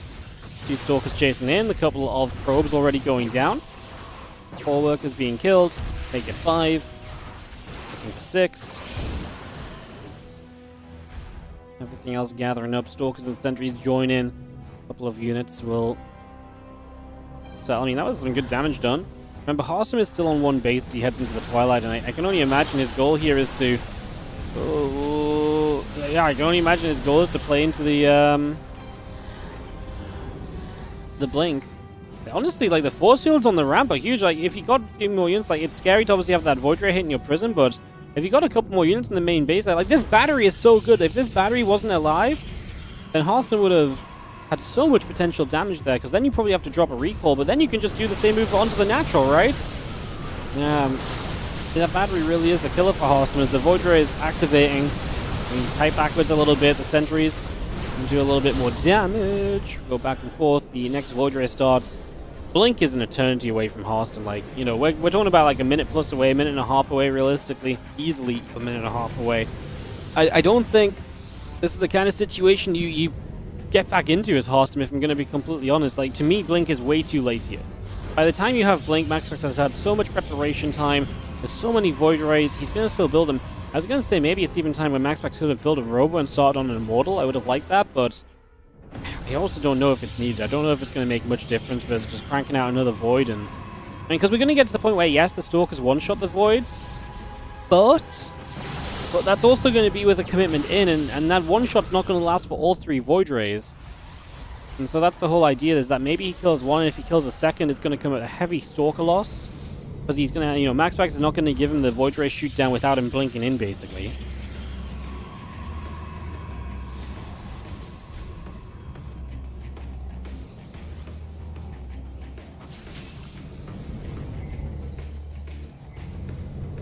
Stalkers gather. Void's still setting up. We will just have our Blink continue to build in for a moment or two.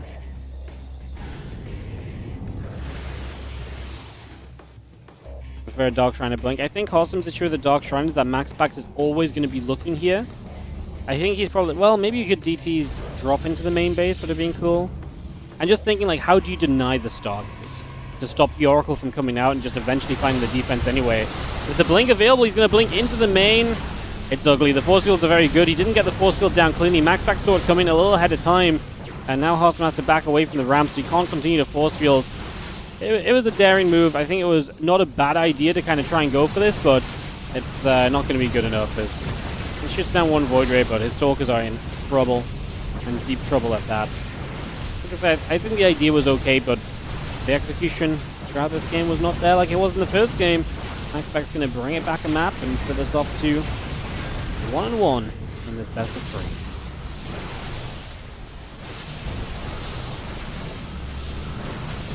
And Void's still whacking away, stalking the sentries back down the low ground. A little force field comes in. GG called. MaxPax takes game 2. And he ties it up. HARSTEM is not going to 2-0 MaxPax. That part of the talk was really just talk. But we'll be going into Incorporeal to decide whether this is going to be a victory or not in the end. Invite.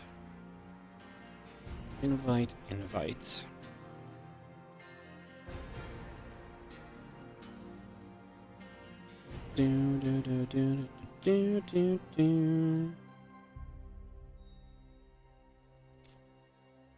can go without ads, I think. Let's just kick it off into game 3. After this, we only have Shameless versus Scarlet left, by the way, guys. So we are speeding on through today. Speeding on through.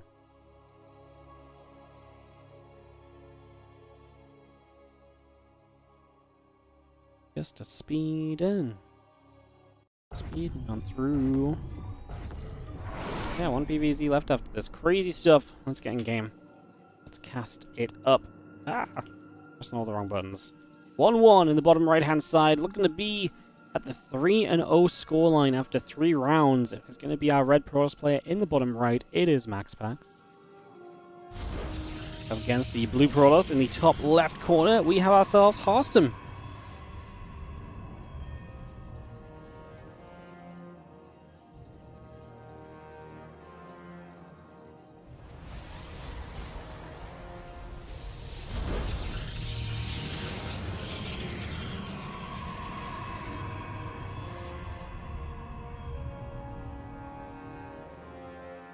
Gateway and probe continue to battle assimilate, coming down on both sides of the map. The probe of MaxPax will begin to make its way over to the top.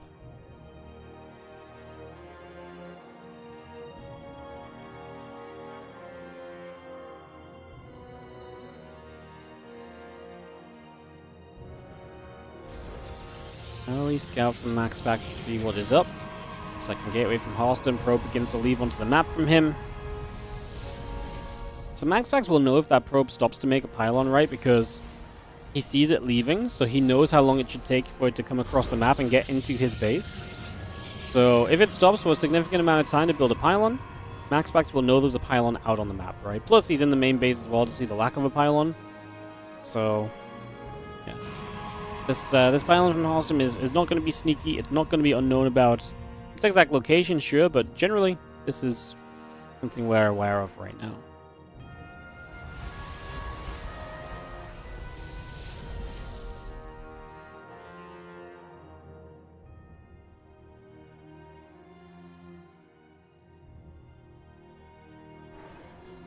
Two depths coming in, next in the Cybercore building up. Okay, building in as well. We'll just get that going. There is the robot facility going down. Out on another gateway. Robot gateway coming through then, the Stargate building in the main base.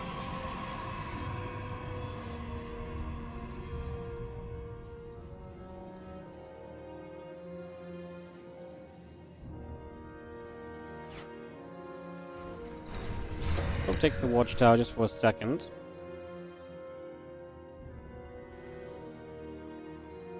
More stalkers coming about. Roper facility building. And gate and the stalkers coming about. Warp gate on the way through. I'm just waiting to see this aggression from HARSTEM coming out again. MaxPax is back to the Adept into Stargate. Well, this time Adept Stalker into Stargate. It's a different set of units again. This time he's not going to have those force fields like you had in the previous game. I don't know how much the force fields really helped him in the end. Like, there was a couple of fights where they were pretty good, but it was a bit later on, honestly. MaxPax 3 games with 1 gate build. The commitment's real. MaxPax has been doing this build for like forever. he's not gonna stop. Now there's been variations on it, but the general consensus of what he wants to do is absolutely there. He wants to expand and just try to expand safely and consistently in these games. I mean, this is going to be a repeat of the first game. So the question is going to be, can MaxPax really deal with this first wave of Stalkers of HARSTEM? Because that already started to throw him out of kind of position and control last time. HARSTEM's going to show up with the Prism, warps in 3 Stalkers, and then we go, right? Then we commit. He actually shades the Adept into the main, so 2 Adepts are going to start going after probes. And now the Stalkers at the front, the Void Rays in the main base dealing with this. And HARSTEM is able to start draining a lot of battery energy before this Void Ray even shows up. Uh-oh, the Prism, not in trouble. MaxPax pulls back, he's not going to risk the Void Ray there. HARSTEM does lose 1 of his Stalkers. He's going to dive forward, he wants this Void Ray right here, and now he's going to get it. Second Void Ray then in trouble, taking a lot of hits already. Finally gets back to a safer position, pops the Prismatic Alignment. HARSTEM is still coming through for this. The batteries do not have a lot of energy remaining. Battery overcharge is available though, or energy overcharge, sorry, so we will be able to refresh a battery and give a little bit more shield regen available to the Void Rays, but it's going to go down too quickly! Recharges it too late! The Stalkers had the distance on it as well, and HARSTEM, 20 army supply to the 10, is going to be firing on through. The probes are chased, and it is going to be HARSTEM in a great spot right now, as MaxPax, another Void Ray about to pop, but the Stalker count is here for HARSTEM, and we're going to have to just pull probes instantly right now, is more or less just the dealio. As you do see the Void Ray, the Stalkers, the Adept trying to step out the front. We activate, 1 Void Ray goes down, we step forward again. Void Ray taking quite a few shots. Lift ups going in, the probes are still getting picked away. I mean, this is fine for HARSTEM, just micro with that Prism. He besieges up, he knows it cannot be hit from there. And we're going to get rid of a pylon as well. I mean, these batteries are still down out of energy. There's 1 battery in the main base. Also might not be breaking through as quickly as that first game, but it's still looking very good. Double the army supply and just significantly the Stalker count that he needs to really fight this Void Ray Stalker force off. As we're going to turn again, a couple of shots coming through. 1 Stalker does not quite go down. Oh, HARSTEM breaking up the ramp is not it. That's not it at all. He does get rid of 1 Void Ray, but he's losing a lot of units. He has this too much momentum being lost. Orbs in 3 more Stalkers. That's going to bring him back up to better numbers. That was scary though. I mean, he's still progressing, right? Uh-oh, now this Void Ray is very far away. Energy overcharge available onto the battery again. He's going to step through. We are going to get that Void Ray. It doesn't go down with that volley, but the GG was already typed, and HARSTEM is going to go to 3-0. That got scary at the end, man. That was a little bit of a heartbeater at the end, in fact. I really felt like this was coming to us. I was like, oh my god, he's losing so many Stalkers. HARSTEM is going to be joining Hero Marine and Skillous at 3-0. With a chance, I mean, right now he's going to make playoffs, and he's going to have a very good chance of making top 4 from here. He is looking great right now. He's in top 3 of the tournament currently. MaxPax falls to 2-1 alongside some very stiff competition. Like, MaxPax is going to find himself an opponent of, like, Bjorn, or Jumi, or UTHERMAL, Nikoract, Yakov, Goblin, one of Scarlet and Shameless, as Scarlet and Shameless are the next players up. Are they ready to play? I think they actually might be, which is great. If that is the case...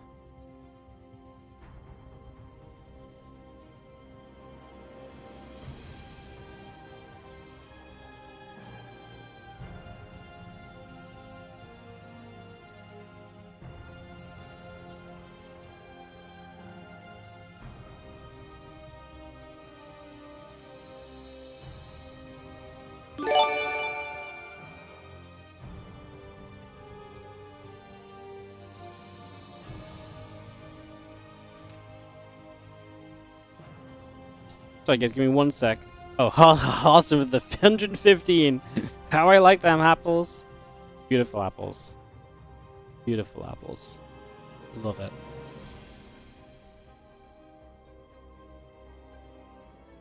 Love it.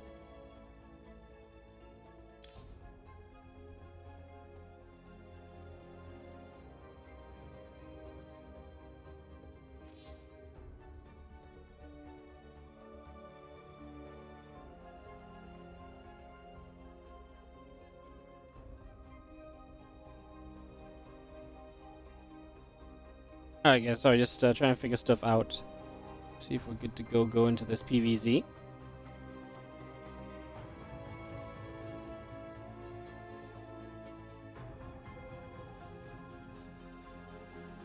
Austin's run rate against MaxPax at 0% at one point. He definitely lost a lot of games to MaxPax at some stage. That's definitely true. I feel like he always gets close to beating MaxPax. Wow, he was 1 in 34 against MaxPax before this. His only win being in 2021. Holy shit. Oh my god. He really believed today though. Like he had so much confidence that I thought this was just like, of course, no, no doubt. Holy shit. Crazy.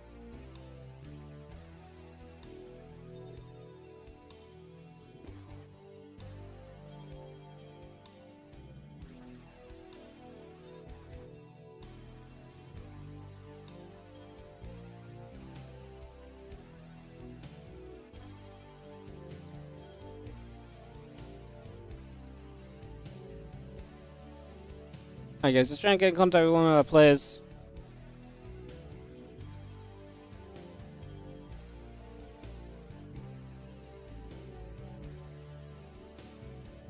Should be have send him a message. He's in the 2v2 event, but I'm pretty sure he doesn't have to play right now.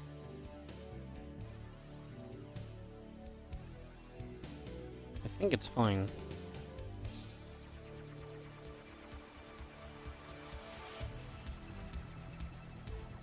Alright, we're good. Alright, Scarlet and Shameless is going to video up, and it's going to be our last best of 3 of the day, guys. Hopefully a banger PvZ to round us out. A banger PvZ, that's all we ask for. A couple of videos coming down. A banger? Yes. Have you not seen all these other banger matches we've had today? We've had some 7-minute PvPs. We've had some 7-minute TVTs. I'm sure this PvZ is going to be a banger too, Scarlet. I believe.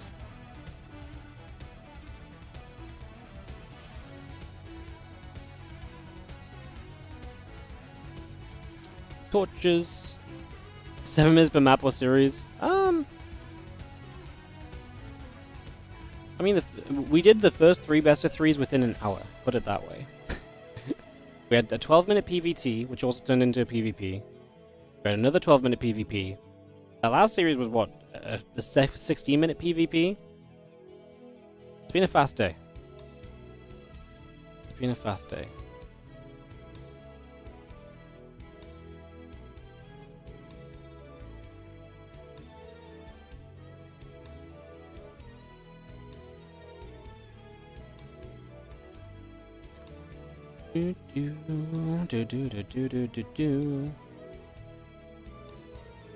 Haven't seen Cyril play in a while. Yeah, Cyril isn't going to be playing in anything pretty much until EW. I mean, EWC is like 2 weeks away, guys. Like, there's no way you're going to see Cyril playing anything until EWC is done. What do you like? I think even Clem is like, running down and playing a little bit less. Like, some of them are still playing the online cups, the guys that like it, because I think they still get a little bit of practice in from it. They play against some players they don't usually play, so broadens your horizons a little in a way, but yeah, the top guys are fully focused on EWC right now.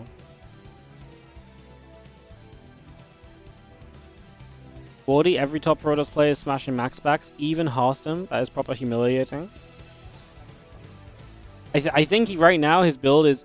what's interesting is that his attempted mix-up of the build is like now he's like making some different units early, and that's like it. I just think it's getting too figured out. I agree. I think it's to the point where I don't think his micro can save him. But he is trying some different things here and there, like with different unit openers and so on. But I'm not sure if it's enough. Idle SEV on the 5 gifted subs. The generosity is real. Going out to HK Jan 9875. Taraga, Mellowfat, Blokey King, and Amitabh Pass Light. Thank you so much for the generosity of 5 gifted subs. Idle SCV. Shameless readies up. Waiting for Scarlet to ready up. We can go into this final best of 3 today. Let's get it started. Let's get it underway. Let's get rolling. Have upper bracket not secured for 3-win players yet? No, because everyone plays 5 matches no matter what. So to secure upper bracket, you have to be top 4 at the end of 5 best of 3s. So just because you're 3-0 now, you could still lose your next 2 matches, and then you're 3-2, and that probably wouldn't be top 4. Top 4 is probably going to be 5-0, 4-1, 4-1. Maybe a 3-2 sneaks in there. You know, someone's going to be 4-0, probably 5. Yeah, it's going to be tough to be top 4, basically. It's going to come down to a little bit of a scrap. So yeah. But 3 wins should be good enough for playoffs, guaranteed. It's just, obviously, top 4 is something to still fight for. Top right side, Shameless is our blue Protoss. Bottom left hand side, Scarlet is our red Zerg. Let's get into some Zerg on Protoss. Some non-mirror action. Our only other non-mirror today turned into a mirror halfway through, so I'm just excited to cast some ZVP.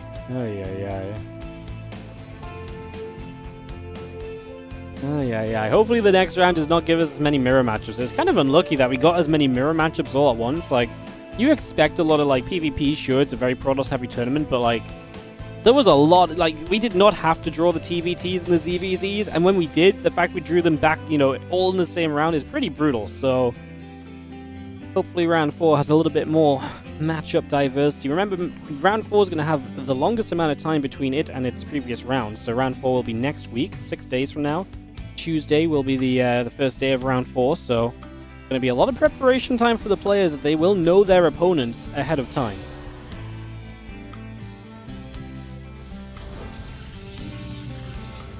Shameless took down Yakov the other day, looked pretty good in doing so. Scarlet is definitely a bit of a different beast. It was fun to kind of guess where Scarlet is kind of at right now in StarCraft 2. We've started to see more and more games of her. Let's see what her ZVP is looking like. I think her ZVP has been the matchup, which is... I mean, it's tough. I feel like Zergs always look shaky in ZVP a lot of the time, but it's it's definitely been the matchup which, when we've seen it in some open cups and stuff, I think has maybe been the shakiest compared to some of the others, but already opening a proxy hatch and trying to throw the game off a little bit. I think this is Scarlet playing to what her advantage is typically going to be, which is playing some weirder games, throwing off the timings, and just getting herself some opportunities to, again, getting ahead of the Protoss a little bit and just make them play her game rather than her having to play their game the entire way through. There's going to be another 16 PvPs. Look, there's probably going to be a few PvPs. There's 14 Protoss players, okay? But I don't think it's going to be as bad as this round was. I'm pretty sure it's going to be a little bit better.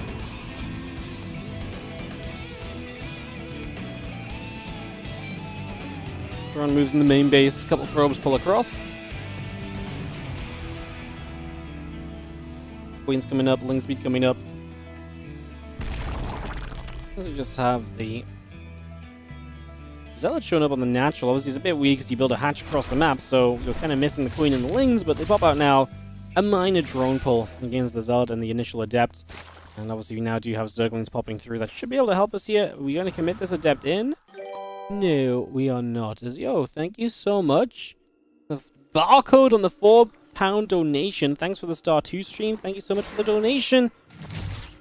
Appreciate it. Thank you so much for the support. Thank you so much. I was trying to make a funny joke about being a barcode donating, but it just wasn't there. I'm not HARSTEM. I'm just going to stay in my lane and just say it as it is and say thank you for the support.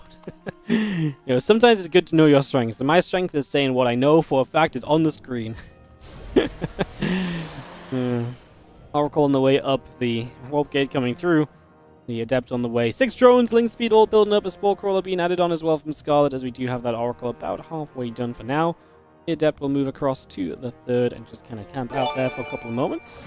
As yo, TSFSQ, thank you so much as well for the 7-month resub on the Prime. Super appreciate it. Thank you. Ling's going to get on that Nexus. That Nexus will be nibbled away at.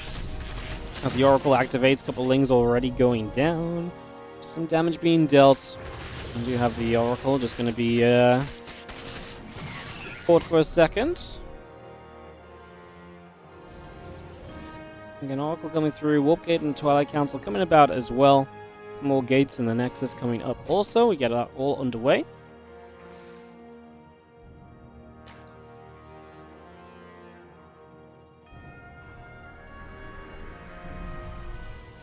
Oracle will activate. Couple lanes going down. Just going to be seeing the Warp Gate and the gates continuing through, as we do have again the Lair, the drones, the Queen. Continue to come up for the moment here. The Evolution Chamber coming about as well. Oracle is activating 2 drones going down right off the bat. Still got the lair, the Evo chamber, the extractors and drones continue to come through. Add an overlord into that as well.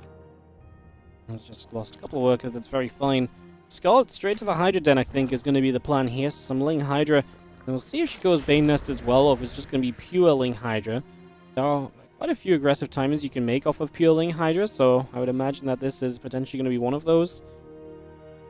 If the Bane Nest comes down, then maybe a little bit less timing focused. I mean, she has a good amount of workers. Missile upgrade starts immediately. There's no way this is not a Hydra den going down.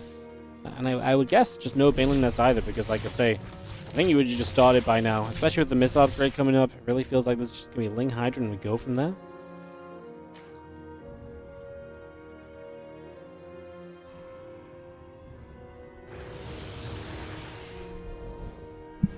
A little bit of an energy recharge. Hydra den coming up. Ling's on the way, +1 missiles coming about. 20 Zerglings currently in production.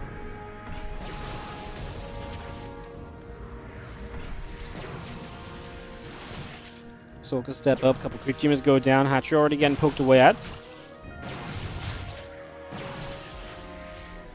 We'll see the status that's getting activated early. Good job by Scarlet with that first Zergling. Getting around the side. I mean, the more often you can pop those stasis wards, the less safe you should feel as the Protoss, because the more pressure you come under, and you can't just negate it by, yeah, I mean, another great Zergling. A fantastic job so far. Scarlet just getting straight in with the Lings and just popping the stasis wards. Making it really tough. Another one right there. This time I think she's going to run into it with a few more Zerglings. Oh, she pulled back, so only 2 Lings get caught. And this Oracle energy is being wasted. We're going to threaten the counterattack, force some Warpins back on the other side. Scarlet's about to finish her +1 missiles. Hydra's speed is going to be done soon. Stalker's still poking, but I mean, this hatchery is half HP maybe, or close to it, but it's not dead. And those Lings are still alive and just trying to find a couple extra moments. I mean, even just keeping a few Stalkers back is going to be a benefit to Scarlet right now. And she gets a few more Hydras up. Obviously, again, with Hydra speed finishing, I really feel like we're going across the map here, but we'll see if there's maybe another tale to tell that does not involve just aggressively committing to the other side. If there is, we'll be finding out about it very, very shortly, as those Lings still gather up together.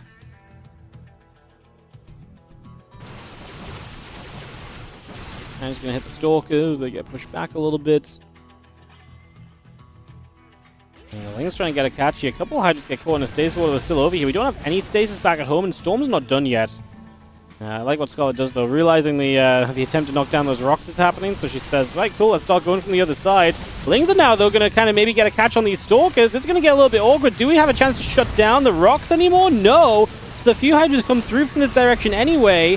Cannon's obviously putting some work in. Storm is honestly not even close to being done still, considering the Zerg army is on top of your base. The High Templar are going down. That one was super high energy falls. Second High Templar dead. The third in some serious trouble. Storm is 4 seconds away. We might get one Storm out of this. It's going to be one Storm Hail Mary to try and make something happen. Maybe an energy overcharge after. That Storm was not it. I hit 2 Hydras as Scarlet is on top of this base, and that is going to be, I think, a dead third and a dead Protoss in the game, arguably. I mean, it's going to be tough to recover because it's not like Scarlet has a low drone count. She's on 66 workers.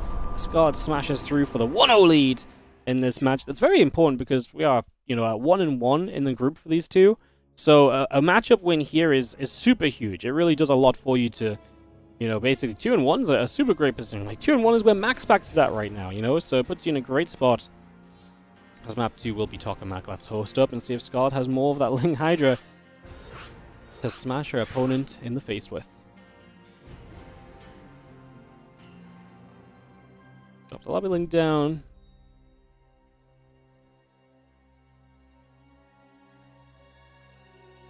That was quick. That was quick. Welcome to the European League. The other day, we went so fast. Like the first time we had a fast day in European League, it was like 2 hours, 45 minutes. I was like, damn, that was fast, you know? Then in round 2, we had a matchup. We had a day that was 2 hours and 30 minutes. I was like, damn, that was fast. Like, that really was as quick as it gets. Now, we are 2 hours and 7 minutes into today's games. And we have potentially 1 map left. If this is another 8-minute games, we're cutting off 15 minutes every round on our short day. Like, that's not good. We're meant to have longer games as the tournament goes on. Yeah.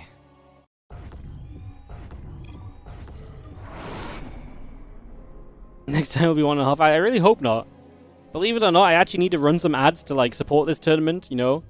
The prize money does not just grow in my garden, you know.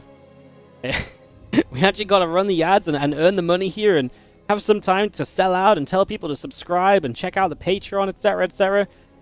We can't do that as much if the games keep taking less and less time. We're going to have to start enforcing, you know, just forced downtime, you know. You will not be ready to start your next game within 5 minutes. No, that is not allowed. You must wait 10 minutes to start viewing. Is HARSTEM already played? Yes, HARSTEM already played. If you want to watch it, you can rewind the stream. It was the series before this one, so you won't have to go back too far. I will not spoil it for you, just in case you want to go and watch it spoiler-free. It was, if you want to go back a long way and skip forward to avoid the spoiler, it was the series after Hydra versus Art. Yo, thanks so much, IdleSTV, for the £4 donation. I appreciate it. Thank you so much. Thank you. It says, let's support the stream, everyone. Or words to that effect. That's what I read. That's what I'm paraphrasing it as. Thank you so much for the £4. And the encouragement to everybody else. Hatchery, down over here from Scarlet. Wardy, is there a fund specifically for tournaments only? And if yes, how can you donate there? You can either use the Patreon page. I appreciate the Patreon's not ideal because the Patreon's also like a monthly thing. You can either sub up for a month on Patreon, then cancel. Or if you want to specifically just support a tournament with a one-time donation, just donate through Twitch and just write that it's for tournaments. If you write in the donation message that it's for tournaments, I'll just make sure it goes into tournament prize pools.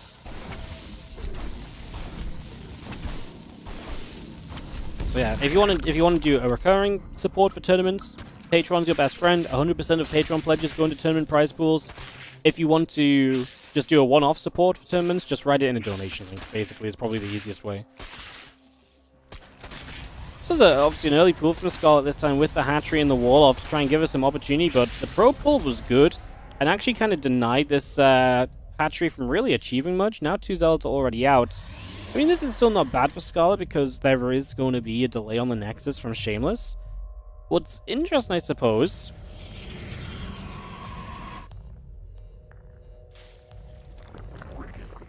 Yeah, I guess what's interesting here is that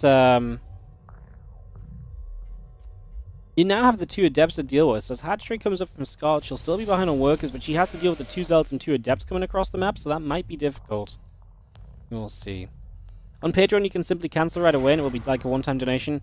Yeah, so when you sign up to Patreon, there should be an option where it's like pay now, instead of like paying at the start of every month. So if you just pay now and then cancel your sub, you'll have the Patreon benefits for a whole month, until it's 1 month since you started. And then you won't be charged a second time. So just make sure you cancel it. But yeah, it should be super easy.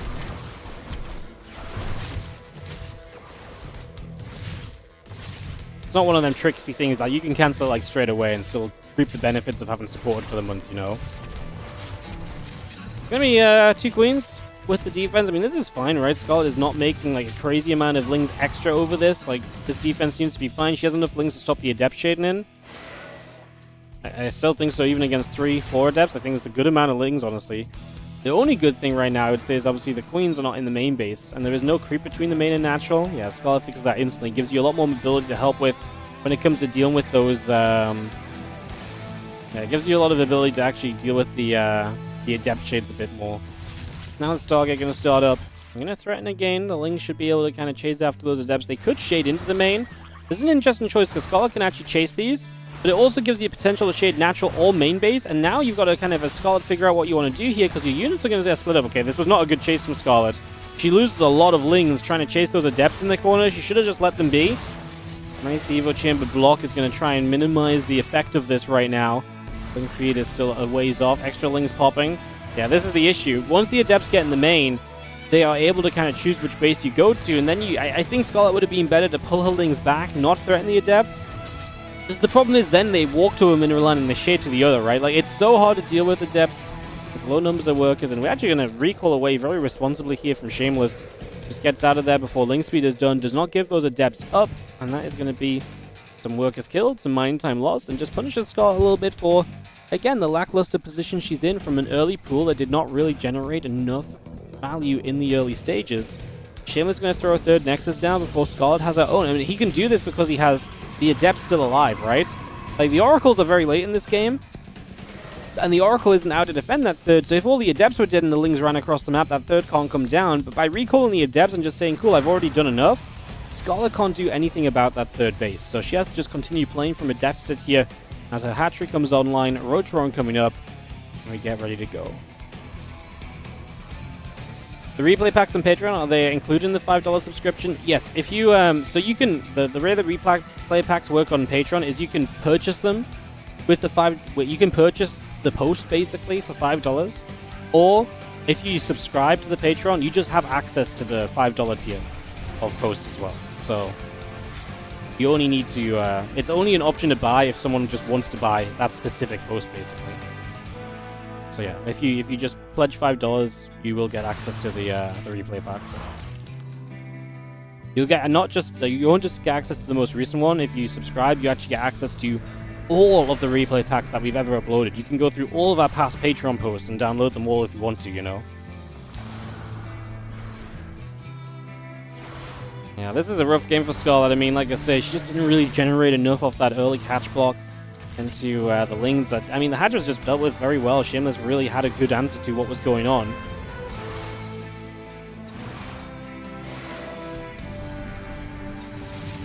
+1 on Blink starts up. Scott's starting to get roaches out, but she's making a lot of these units. She's just going to send it off the 44 drones. You know what? I don't hate it. I don't think there's going to be I don't know if it's going to really work. I'm not a massive believer, I don't think. But it's going to hit before Blink, and I think it's probably her best chance to really do something if she just sends it now. But she's supply blocked as well. It's not going to help because this really kind of needs to go. The supply block's going to slow you a bit further. She starts to lag. I wonder if the supply block's like just made her decide she doesn't want to. Maybe she never wanted to, and it was just about getting roaches up to deal with the Adepts, but I mean, that's not great either, right? Like, that's a big investment just to try and deal with the Adepts that are already on the map.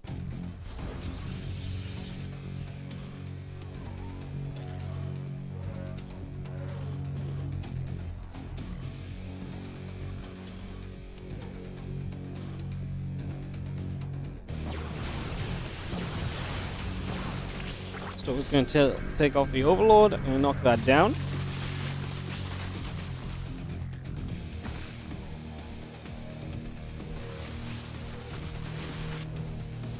And Blink's about to finish. We are going to see Shameless already rocking up to the front. The charge got started, +1 attack coming through. A couple of Cryptumors will go down as we just have the cell upgrade and the Ravagers building through. Additional Lings coming up as well.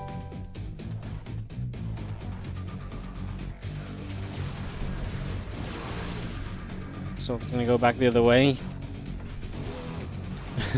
Was that your pay? Did that say your payment was denied on Patreon?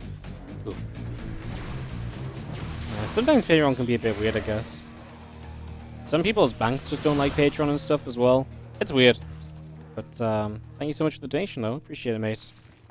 Thank you so much. I'll make sure it goes towards tournaments. Fear not. Duly noted. Alright, we got ourselves the Roach Speed and the +1 missiles coming up. The drones are coming in. Scarlet trying to get work account up so that she can play a game in the future, right? If she just makes units right now, she doesn't have the economy for the later game. And she just doesn't have units at all. Like, these Ravagers are so exposed. Stalkers are going to start killing Ravagers.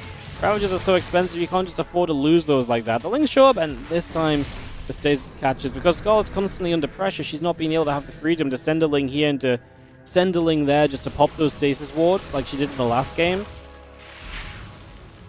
So she's just kind of missing that ability, and I think with that, the third hatchery is going to be in some serious trouble, and we are very seriously looking at a game 3.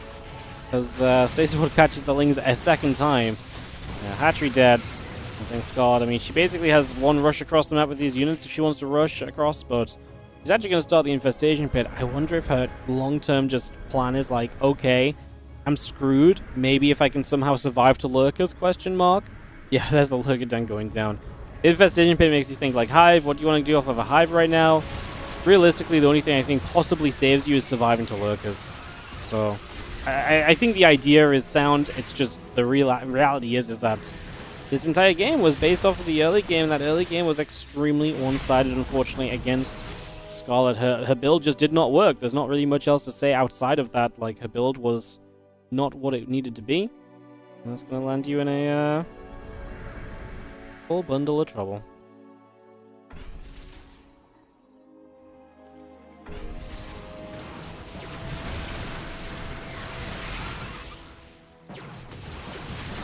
It's going to be having the few units are going to try and obviously hold off, but like I said, I mean, it's hard to really believe right now, guys. You guys know me. I ain't the fake hype caster. Shameless was attacking in, but this is a game that was decided a while ago. We knew where this was going. Let's go into a game 3. We're going to decide it on one final map.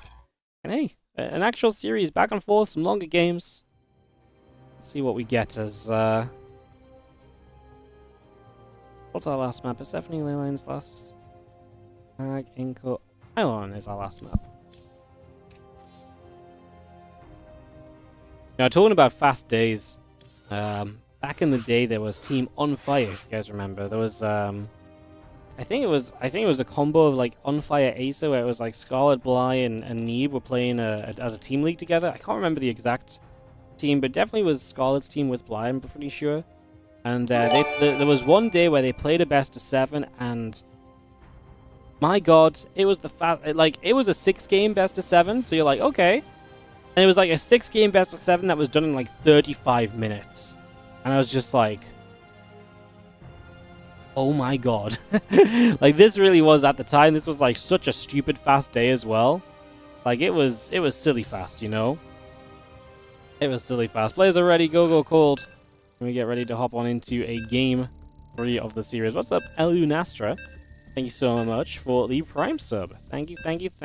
Appreciate all the generosity, guys. That's been a kind of a crazy stream, no? We had a bunch of donations, you had a bunch of subs. It's low-key for being a speedy stream. It's been actually very, very beneficial. Appreciate you guys. Thank you so much for supporting. Thanks for being awesome, as always. And let's get into one final map. Scarlet in the top left will be our blue Zergy taking on the red Protoss. In the bottom right, Shameless.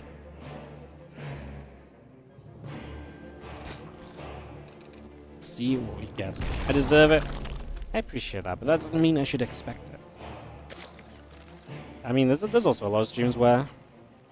Like, streaming is such a weird thing where you can have the craziest stream with tons of viewers, tons of, viewer chat popping off, great games, 7 hours, and you get like 2 Prime subs. Your overall sub count's gone down because someone gifted 20 subs this time 1 month ago, and someone donated $3 at the end because they're like, man, Wardy, you stream for like 7 hours a day. Appreciate you, bro. And then you can have like the 2-hour European League where we generate like 15 subs and like $80 of donations or something. In the speediest day of games we've had in a while. Streaming is a weird thing, like that's the thing. It's like it's not great looking at individual streams because it doesn't really make any sense, because it's like, there's no reason why there's no reason why Monday's stream is significantly better or anything. It's just who decided to support that day. The most important thing is the kind of numbers over a longer period, I suppose. But I used to always think of this about doing the ESL Open Cups on a Monday. I was like, man, I hate casting on Mondays. Mondays always have like the lowest support rate. They always have like the lowest like interest in people kind of talking in chat and everything. Everyone was just miserable on Mondays, And Mondays were not a good day to stream. So when we started like having others casting the European Monday Cup, I was like, no, I'm out. It's not worth doing a super long stream on Mondays. But actually, like, now doing the Monday streams, a lot of people love the Mondays. And even if the support doesn't come through on the Mondays, I think the fact we do the Mondays has a lot of, is a lot of the reason why people then support on other days of the week. Which sounds crazy, but I actually think that's how it goes. So, TLDR, streaming's wild. Appreciate you guys supporting, and I hope you all have a wonderful day. We are opening up here with, obviously, no super early pool this time from Scarlet. No hatchery across the map at all either, which is obviously a difference from what we've been seeing from her so far too. So definitely some change-ups in the early stages here.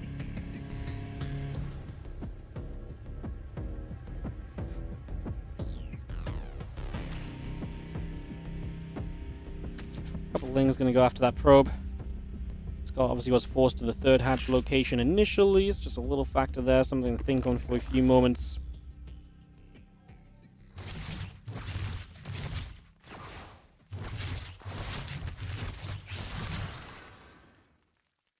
Target coming up. That's going to be probably our most regular game that we've seen so far, because we're not going to have a lot of that early game shenaniganry that we've had in the previous games.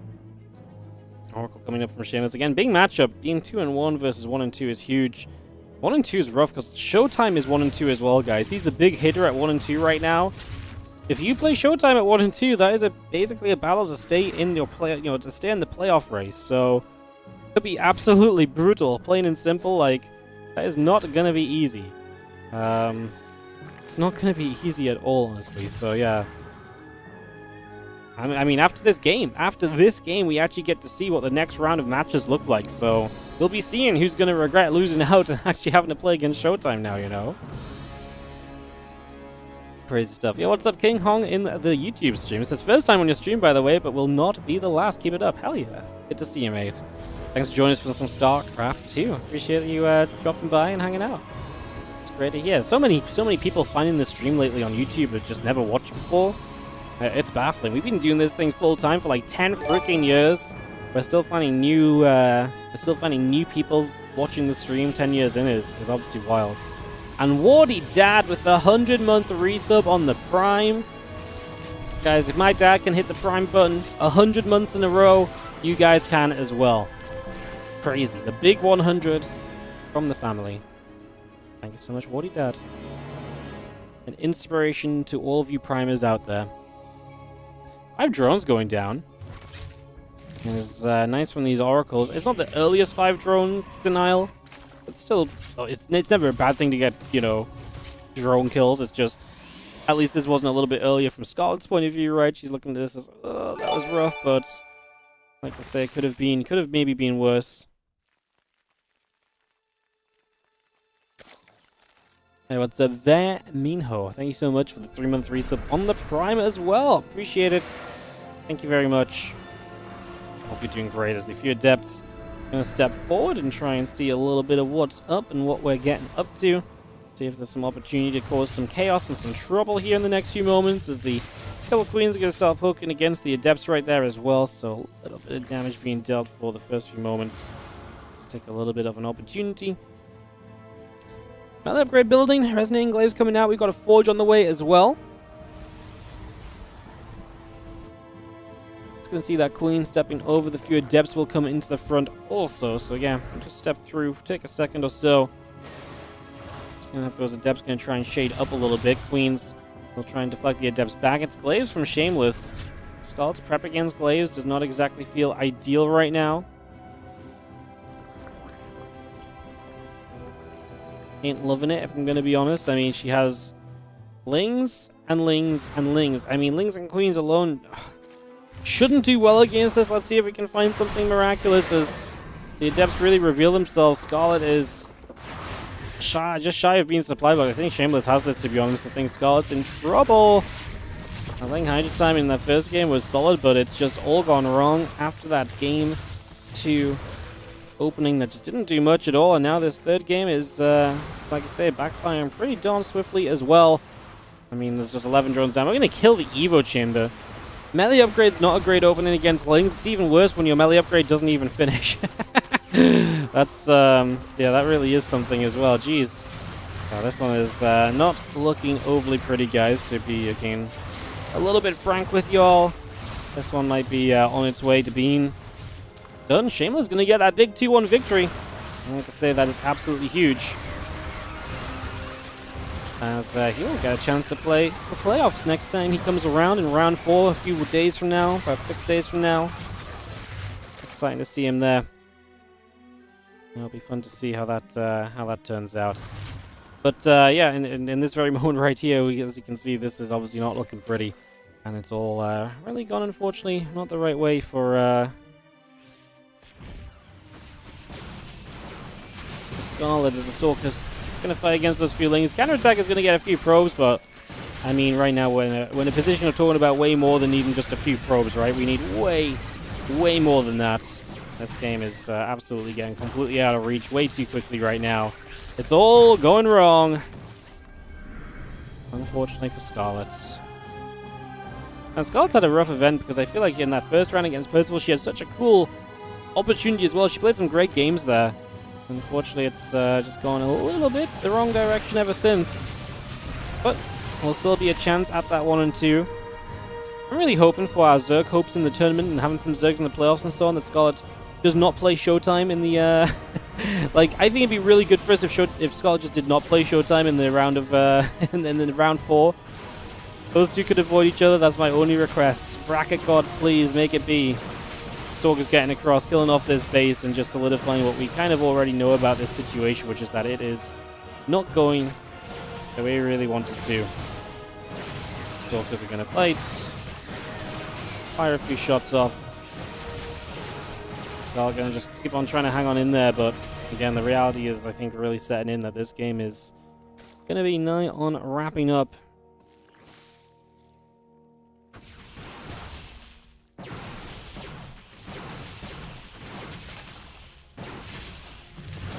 Stalker's going to find another hatchery. So that's going to be 2 bases killed in quick succession. The Ling's going to try and run in on top of them. And it's going to be GG called. That is going to be Shameless taking the 2-1 victory to round out round 3 of the WardiTV European League. Congratulations, Shameless. Alright guys, that means we will get to have a look at the round 4 matchups. Would you guys like to have a peek at who's going to be playing who in round 4?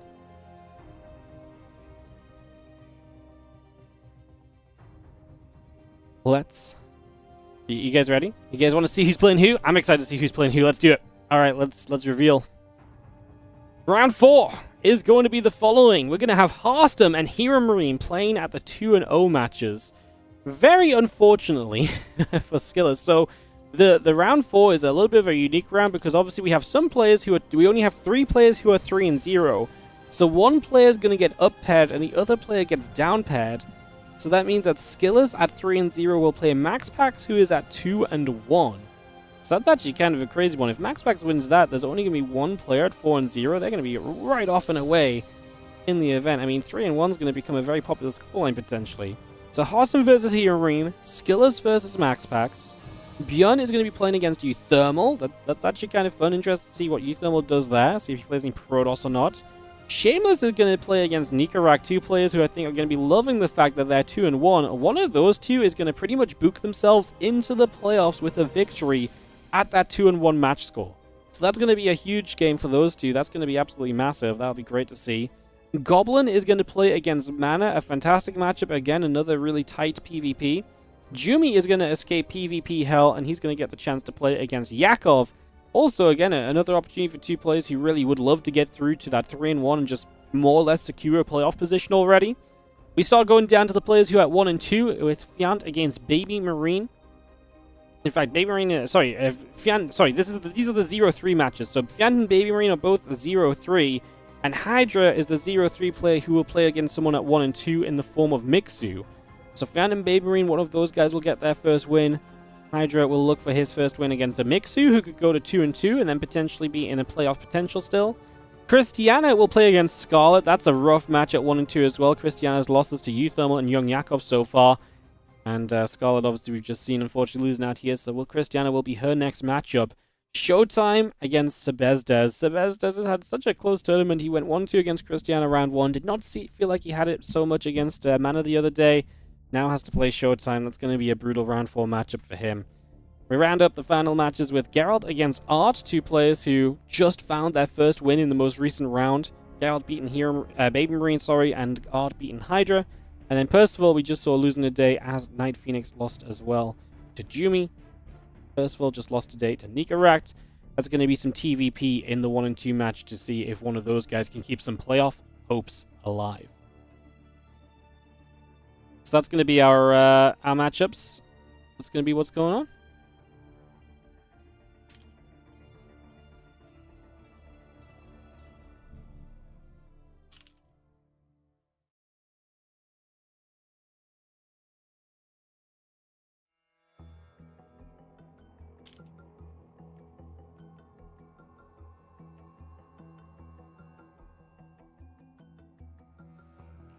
All right. Cool. I'm going to bring us out of here. I'm going to send the matchups over to Wikipedia. I don't have time to do the scheduling right now, guys. So I'm just going to send the matchups over to Wikipedia, and they can update them.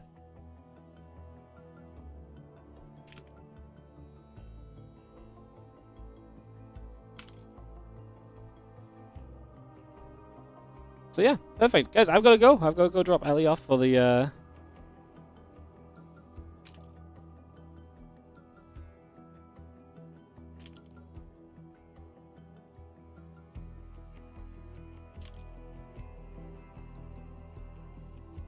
Yeah, I've got to go drop Ellie off because we're off for the weekend, so we're going to go do that.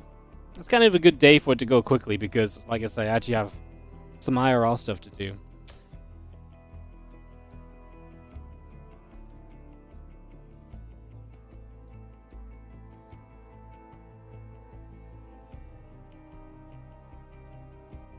All right.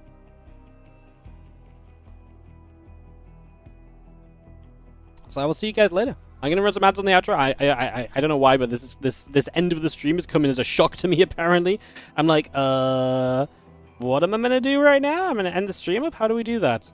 So don't mind me. I'm just being a little silly. Not ending the stream very cleanly at all. But we will round it out here. I'm gonna run some ads on the outro. I appreciate you guys' support. It's been a great day. Thank you so much for all the love. And I will see you guys. I'm away again for the weekend, so I'm not here Thursday, Friday, Saturday, or Sunday. I'm back with WardiTV Mondays on Monday. So I'll see you guys on Monday. And yeah, I'll see you guys on Monday. And more European League next week on Tuesday as well. You guys have a great rest of your day. Stick around for the ads. It helps us out. I'm going to host UTHERMAL or somebody who's doing the 2v2 event right now. So you guys have a great rest of your day. I'll see you guys later. Bye!